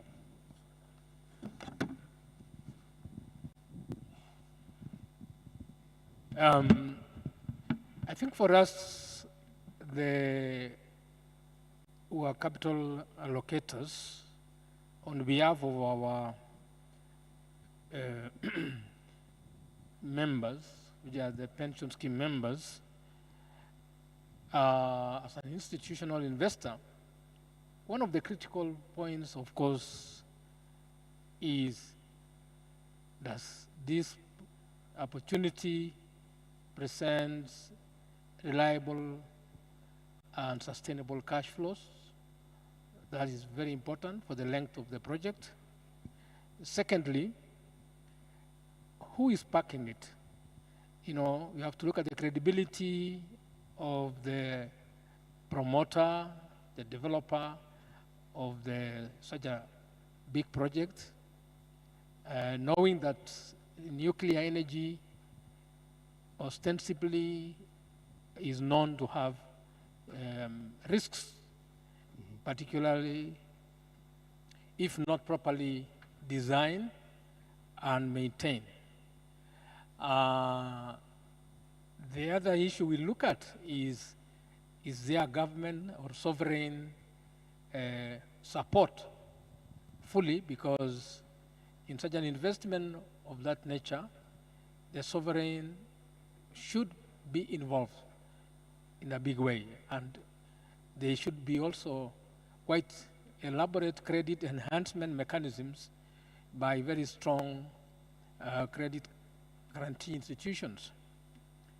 The other one for us long-term investors also would be the issue of liquidity. Is there, because we have to pay out our pensioners, so although it is a long-term investment, we expect it to have some elements of liquidity. whereby we could be able to draw out some of the resources. And finally, we would be looking at the political situation. A nuclear project, I could imagine, is a generational investment from one generation to another.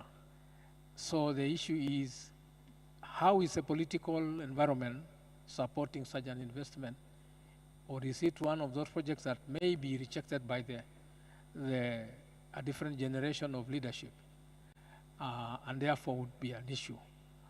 Finally, environmental concerns must be fully attended to and mitigated to make sure that we do not end up losing any of the funds we invest, because we have to assure our fiduciaries that their money is safe.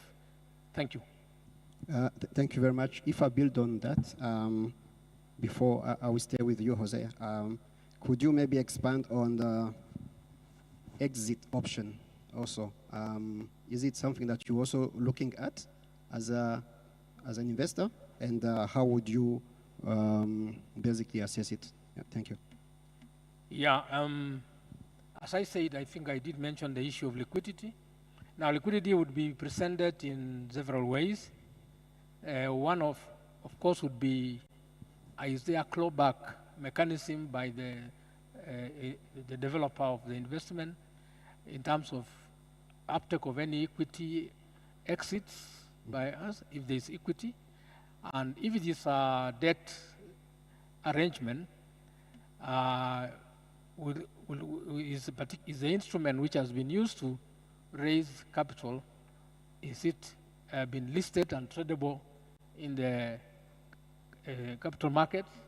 That would be the areas of exit mechanism to enable pension funds to exit whenever they feel they need to move either to different investments or just to draw down for the purpose of paying members. Thank you.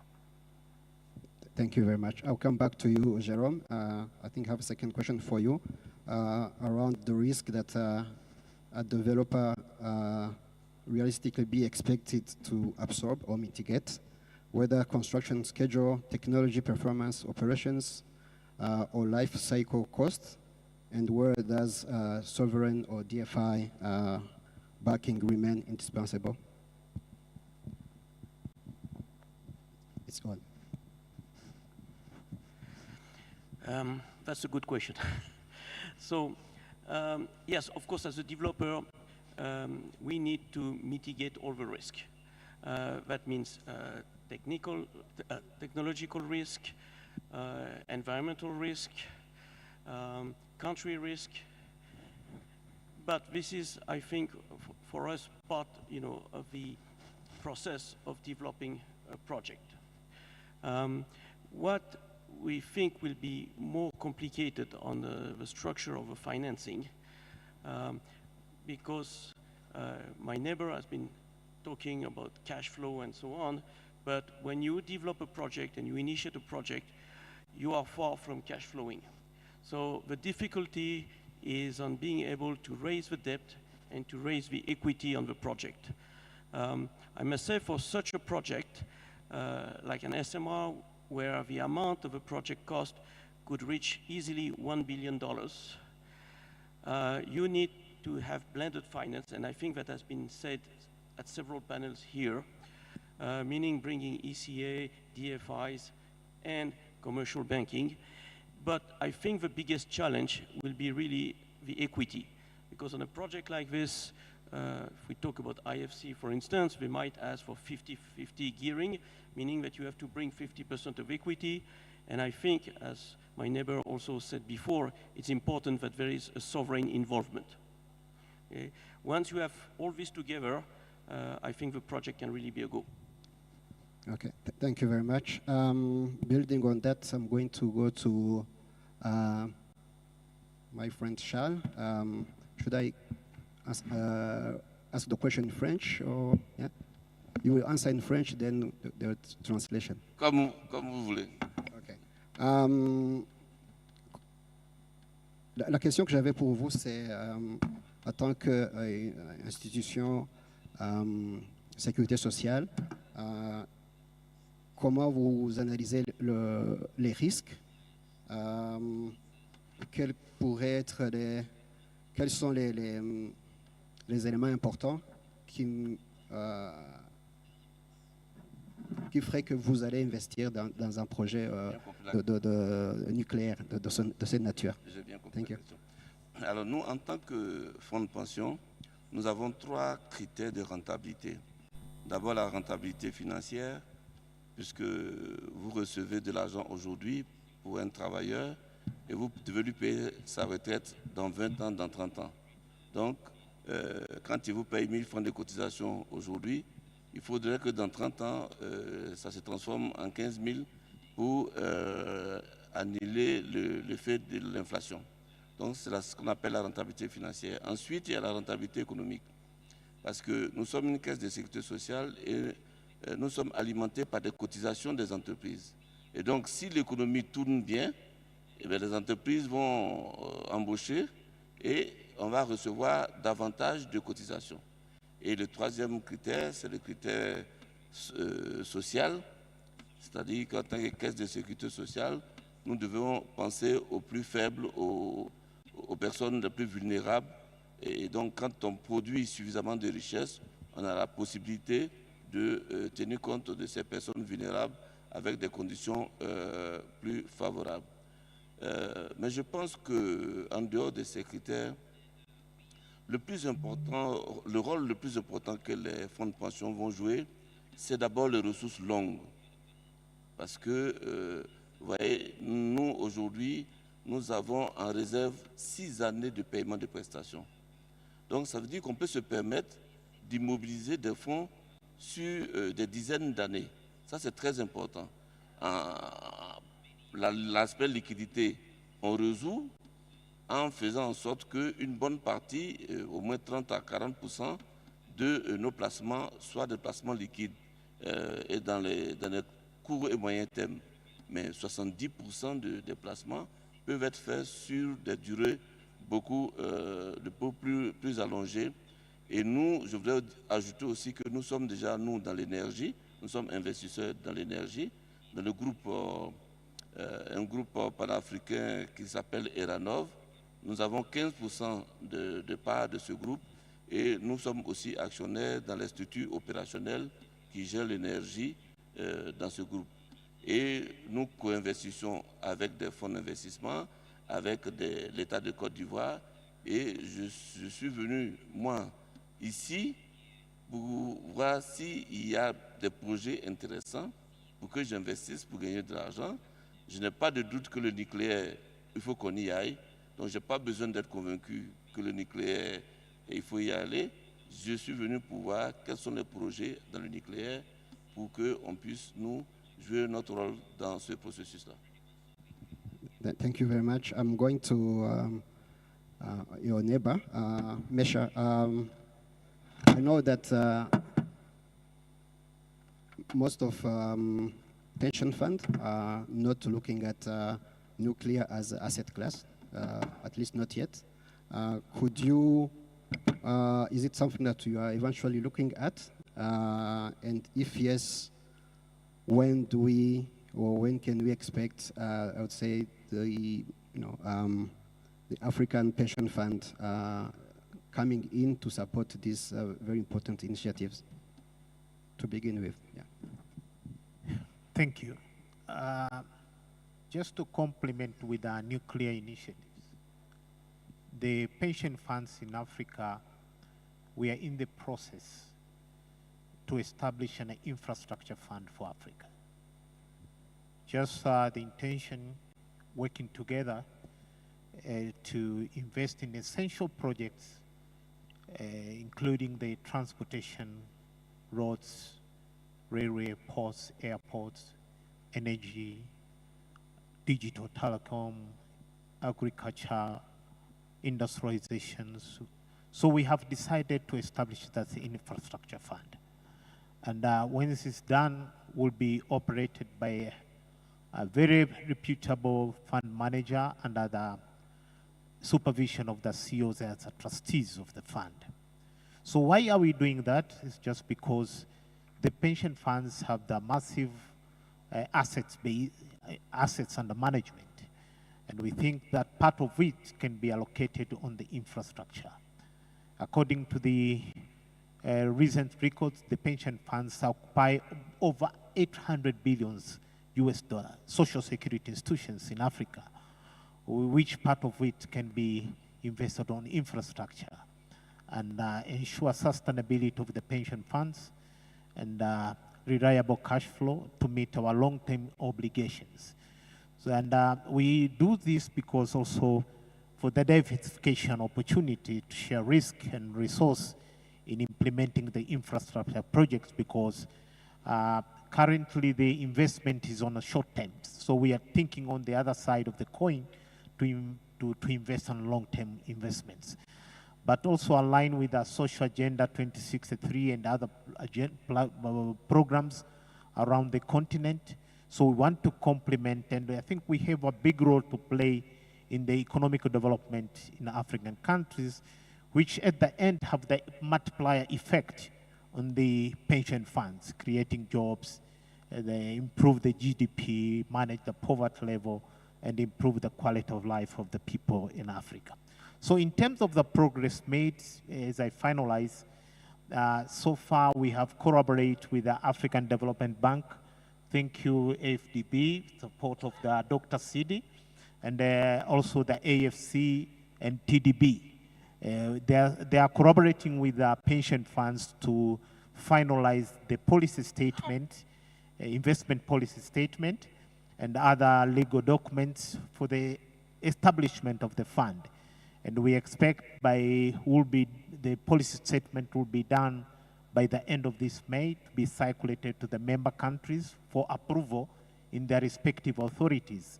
And when it's done, we expect the fund to be launched in Abidjan during the first summit, will be hosted by CNPS, July this year. So it's just to complement, we see this is an opportunity, the nuclear energy is an investment or opportunity for the pension funds to pursue. And we think we recommend we need to work together between the nuclear initiatives and the pension funds to make sure this is going to be to happen. Yeah, and thank you very much. This is a great news, and I hope that that fund will be domiciled on the continent. This leads to Eric. I think the World Bank had already decided that nuclear is an asset class that you can now invest in. From your perspective, what are the real preconditions for bankability before guarantee, debt instrument or technical assistance that can crowd in private institutional capital? Thank you. Look, first of all, I think the first smell test that we do for any power project that we support comes from the sort of public goods side, right? Does the project make sense from a ratepayer perspective? Is the project aligned or below marginal cost of power in the country? So is it competitive? And does it offer advantages that we want to see in a country like Rwanda, for instance, in terms of growth, job creation, and general wealth creation in the country, right? For that, it needs to be competitive. If it is not, and if it's a new technology, the question then comes into, are there ways to kind of getting below that bar through clever structuring of grants, technology, support, blended finance between public and private, and a broad partnership around it. And I think that this is probably where we'll end up in the initial programs in Africa on nuclear, because the technology is not necessarily available everywhere and at the production scale that it will beat every single competitor on its own, right? So I think that we need to be very sort of agnostic in terms of how we structure these financing structures between public and private, and how we bring in partners that can actually alleviate that. And I think that only when we have a program that actually makes sense at that level, we can go into things like structuring, guarantees, risk mitigation for investors, gearing ratios, as well as compliance, which obviously will be a major issue around nuclear, both from a safety perspective as well as more of a traditional ESG lens, right? But that comes later. Thank you. Okay. Second question is, in terms of risk management, which layers of risk are best handled through, let's say, government policy reform? Which one is handled through, let's say, institutions like yours? And which one should remain with a private investor? Okay, that's a big question, right? But I think that I touched upon it yesterday. I think the aspects of nuclear safety, the aspects of regulatory predictability and compliance, obviously rest with the government and the sovereign to a large extent. If the country doesn't have those framework, it is not investable. What remains, the residual risk, I think there's a careful calibration between the commercial risk the investor takes, the risk that lenders take, which tends to be a lot less, and what we can offset. I think the World Bank, there's a perception that we can absorb a lot of risk. Actually, what we do is we describe it as halo effect. We have a partnership with the government. We see further into the decision and the commitment of government on policy reform, and we are able to put our name behind the government's commitment to offset some of that risk. But it rests on the commitment of the government in the end of the day. If we say we will provide a liquidity guarantee for an off-taker to pay his bills, it's based on a belief that the government and that off-taker utility, for instance, actually is on the right path and will make good on those commitments. So in a way, it's a country risk, however you kind of bundle it with MDB guarantees, etc. Thanks. Yeah, thank you very much. This is great. Over to you from Kevin, from FDB perspective. What would a credible African nuclear capital look like? I think the way to address that question is to contextualize the fact that to date, most of the nuclear power plants have been developed through the public sector. And there are decent examples and there are good reasons for that. So the one thing that is obvious, and everybody will tell you, that the time overruns for nuclear power plants is significant. I read this earlier this week that some plants in Finland and France that are due for commissioning are a decade late. And that 50% cost overruns is not unusual. So I would expect that there would be significant sovereign debt and also significant sovereign equity. Because, and I'll give you the example of Sizwell in UK, the government of UK is taking 45% equity interest in the project. And the Sovereign Wealth Fund of UK is paying the entire 100% of the debt, but trying to on-sell some of that debt. They've already sold about 15%. So in terms of debt and equity, I would expect that you'll have about 20,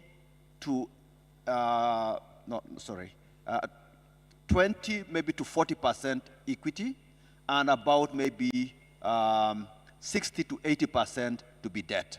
But however, in a project, maybe in Africa, what you could also do is to try and mobilize concessional funding that can be on-lent to the investor or the project company to be able to also reduce the cost of the tariffs eventually. But I think at the end of the day, it's nothing new. It has to be debt and equity. The thing is, where does that debt come from and where does that equity come from?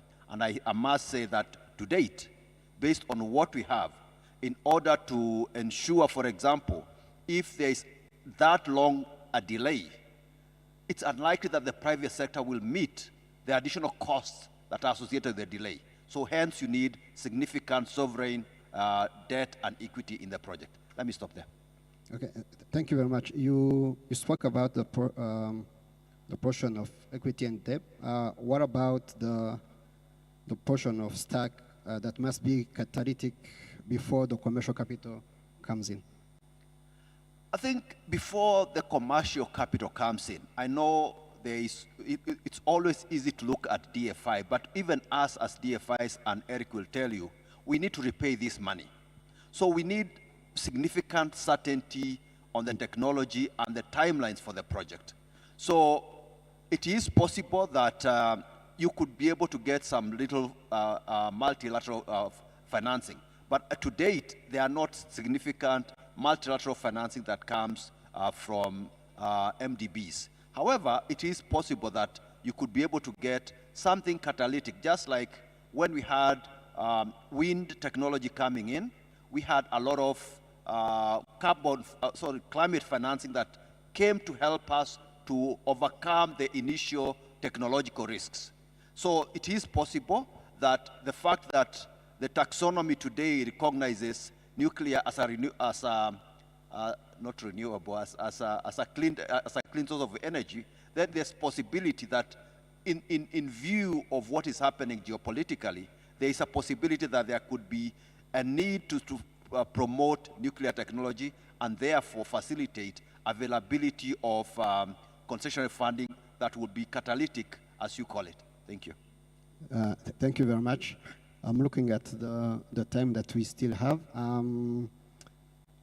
I just want to thank our panelists. We have another session or another discussion that we want to have. We want to move to a more practical discussion, but also we want to two experts that we invite on the panel to reflect on what was gathered from the Menti and for the QR code questions, as well as some reflection from what we discussed here on the panel.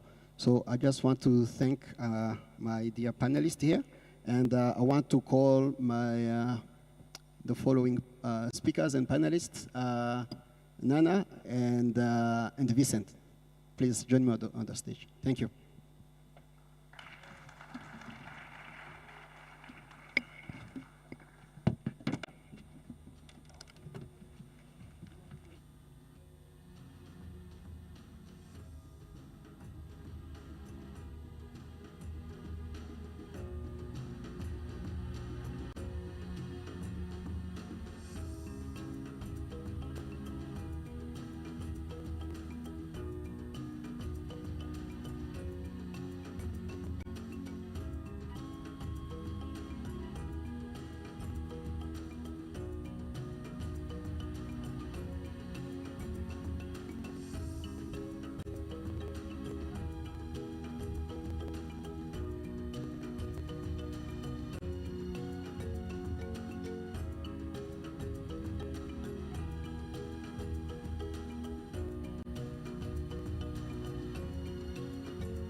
Hi, sorry, but before we get started, is Brian here?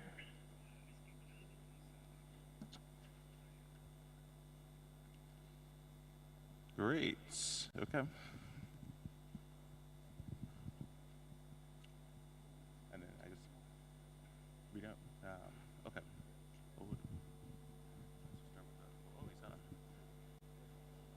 Okay. At these results, while this is coming up, why don't we just do a quick intro? So, Vince, would you like to go first? Hi, my name is Vince Sabielski. I've been in the nuclear industry for 36 years. I started out in engineering. I was a mechanical engineer at a boiling water reactor in the U.S., and then moved over to a large pressurized water reactor where I eventually became system engineering manager. So I'm kind of a tech geek that way.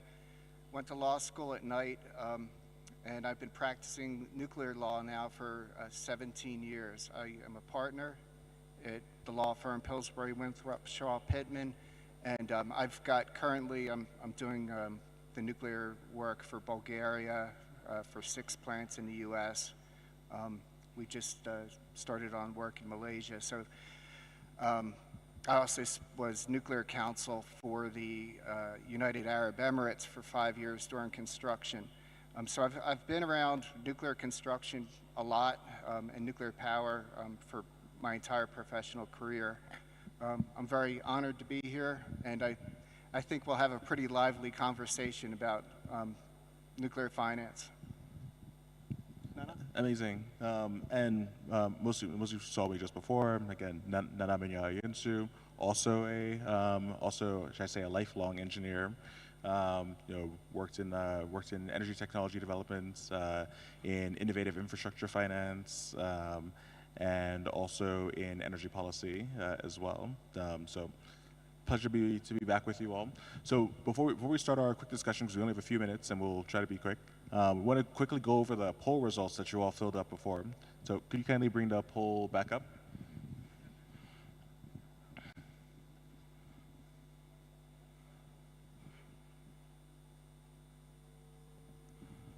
Okay, interesting. So the first question, was, what are the biggest barriers to overcome to enable financing for nuclear energy projects in Africa?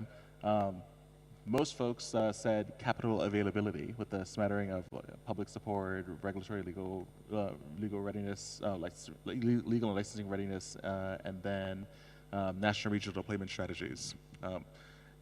Do you agree with that? Does that surprise you at all? No surprises here. That was exactly what I expected. The availability of capital is going to be the biggest challenge, and what we're going to talk about today is how to structure that capital. Yeah, it's interesting, and some of it is a verbiage thing, because I think there's enough capital around on the continent. It may not all exist within the same place or the same institution, but what becomes a bigger challenge is really just like a cost. It's more of like not just cost, but cost allocation. Given the choice of lots of priorities, lots of energy solutions, lots of priorities beyond energy and infrastructure. So how do you justify that within the context? So that's interesting results. We can go to the next one, please.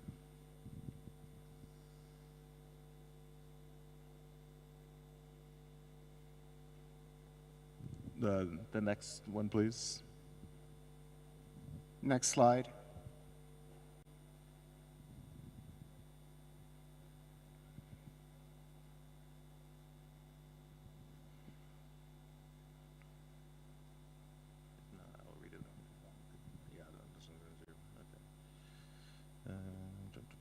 Okay, so the second question was around like which institutions need to reform and adapt the most to unlock financing. Big consensus here was around like the national governments as being like number one, with like MDBs as number two, and everybody else kind of with a smattering of the rest, which I thought was interesting. Should we go to the next one? To number 3, please. Okay, now this is about just like how much net new nuclear do you expect? Now, very interesting. So most of you picked the top of the range, which is fascinating and cool. It just means there's a lot of optimism around like what needs to be done. I guess the thing that strikes me about that is that given how much needs to be built, we better start getting we better start getting going early and getting into it soon. So, as I think beyond that, we've heard like a range of amazing things, from the great panelists from just before and also from throughout the day. I'm curious as to whether there's anything that kind of either particularly resonated with you or that you thought was missing, kind of needs to be added. Yeah, I think for me, the thing that struck me, not just in this panel, but with other meetings, the roundtables I've attended and the plenary sessions, that nuclear has been categorized as just another financing. And in my view, it's not. There are certain things that are very different about nuclear. First of all, we've already talked about the long-term, how patient the capital has to be. You could throw down a combustion turbine in probably a tenth of the time it takes to do a nuclear project. So that's different. That means you don't start getting a return on your investment for maybe 10 years at best, or at average, I would say. SMRs have the promise of bringing that down. That'll be important. We want to minimize construction risk to avoid these delays. There are challenges to nuclear because we haven't really done a lot of it worldwide. There was a time when things got done on time and on budget, but sadly, for the most part, we're past that time. So the tenor of the time you're accumulating interest during construction is huge, and you wind up with like 30–40% of your project is just interest during construction. So that's different. The other different thing is that there's a nuclear liability aspect to this. Nuclear is different than anything else in that it's can have high consequence but very low probability events of nuclear damage. So there wasn't really any way to insure nuclear plants because there wasn't any actuary tables saying, what's the probability we're going to have an insurance event. So government stepped in, which was, one of the things that this crowd identified as important, and they set up international nuclear liability regimes. Now the problem is that they're not coordinated. So we have the Vienna Convention, which covers most of Eastern Europe and Russia. We have the Paris Convention that covers most of Western Europe. And then we have something called the CSC, the Convention on Supplemental Compensation. And what this does, they all work the same way. They channel all the liability to the nuclear operator. They cap that liability at a certain amount, and then they require the nuclear operator to insure to that amount. So what this does is protect the supply chain. So say I'm a company like Caterpillar or Wärtsilä, and I'm selling an emergency diesel generator to a nuclear power plant. It fails, the plant has an accident. What are the consequences for that vendor? And the answer is there are no consequences because these nuclear liability regimes are in place and it's covered by insurance. Now here's where we get specific. We have the Vienna Convention, 1963 Vienna Convention has been adopted by Rwanda. If Rwanda wants to go out and have wide access to vendors all over the world, Rwanda and the rest of the region, the regional players will have to adopt not only the Vienna Convention, but the joint protocol which ties in Paris countries and the CSC. This is step one. It's, you will not get financing without having all the liability bases covered. US Exim will not finance unless the CSC is in place. So before we even get to the discussion of how to structure everything, the treaty regime has to be put in place. And that, I think, to me, is the most glaring omission today. Eric came close to it when he started talking about nuclear safety. But this is something that has to happen now rather than later. Amazing. I think for me, just be super brief, but one is just one thing that's come up in a number of different sessions is just the importance of having skin in the game, of like having some direct equity exposure, especially by sovereigns into that. I think it's very important to help to de-risk, and also to send a positive signal especially to the international community, because at the end of the day, no one is going to understand the risks and the opportunities associated with African energy infrastructure than African institutions. So the more that those institutions, like the ones that were here and many of you in the room, can step up and provide that credible layer, I think will be enormous. I think the second thing is just go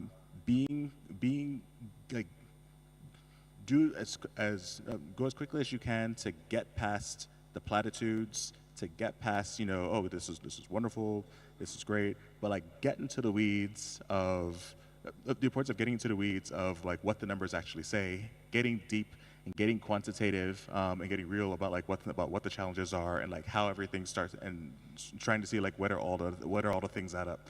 Not only just because you're trying to understand like what the risks are and how much things cost, but because it is an incredible opportunity for value creation. It's an incredible opportunity to figure out, which other complementary investments, whether it's throughout the supply chain and throughout the value chain, can drive even greater returns, both for the project and/or for the country or region once you're doing so. And once you do that, that helps you to figure out your, as I call it, your infrastructure alpha. This is like, looking at your economic GDP benefits and so on. So one thing, if you take nothing else away from this talk, do not decide what technology you want to use here in Rwanda or anywhere else in Africa. As soon as you decide on a technology, you close down a world of financing opportunities. Like when I do a contract, I want my steam generators coming from Korea, I want reactor coolant pumps coming from America, I want to have all these participants worldwide participating, and their Exim banks participating as well. If you go and have an act of Congress, like some of these Eastern European countries and Scandinavian countries are doing, saying you shall use this vendor, that vendor will come in and you will be in no position to negotiate. So what we did in Baraka was we had 3 major competitors, and they all fought for the project. We got the best price, we got the best service, and that's largely considered to be the most successful recent project. So please do not decide on a vendor. Decide on 3, decide on 5, and then competitively bid it. Amazing. That's all the time we have, so thank you very, very much for your attention. Thank you.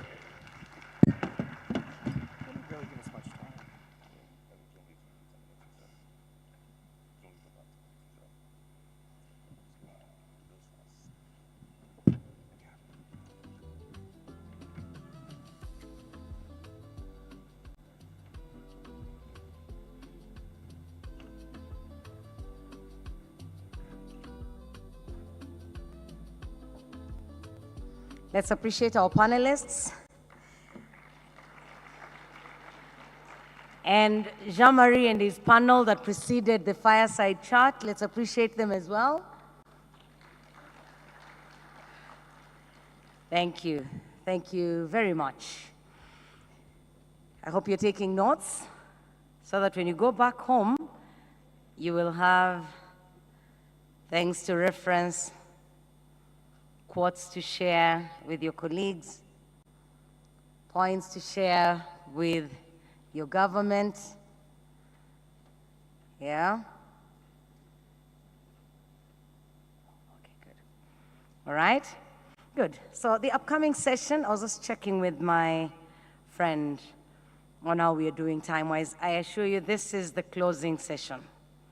The day is almost coming to an end. You've had very long days. We will make sure this one is not any longer so that you can go enjoy the evening, and we see each other tomorrow, hopefully. So this session that will close the day is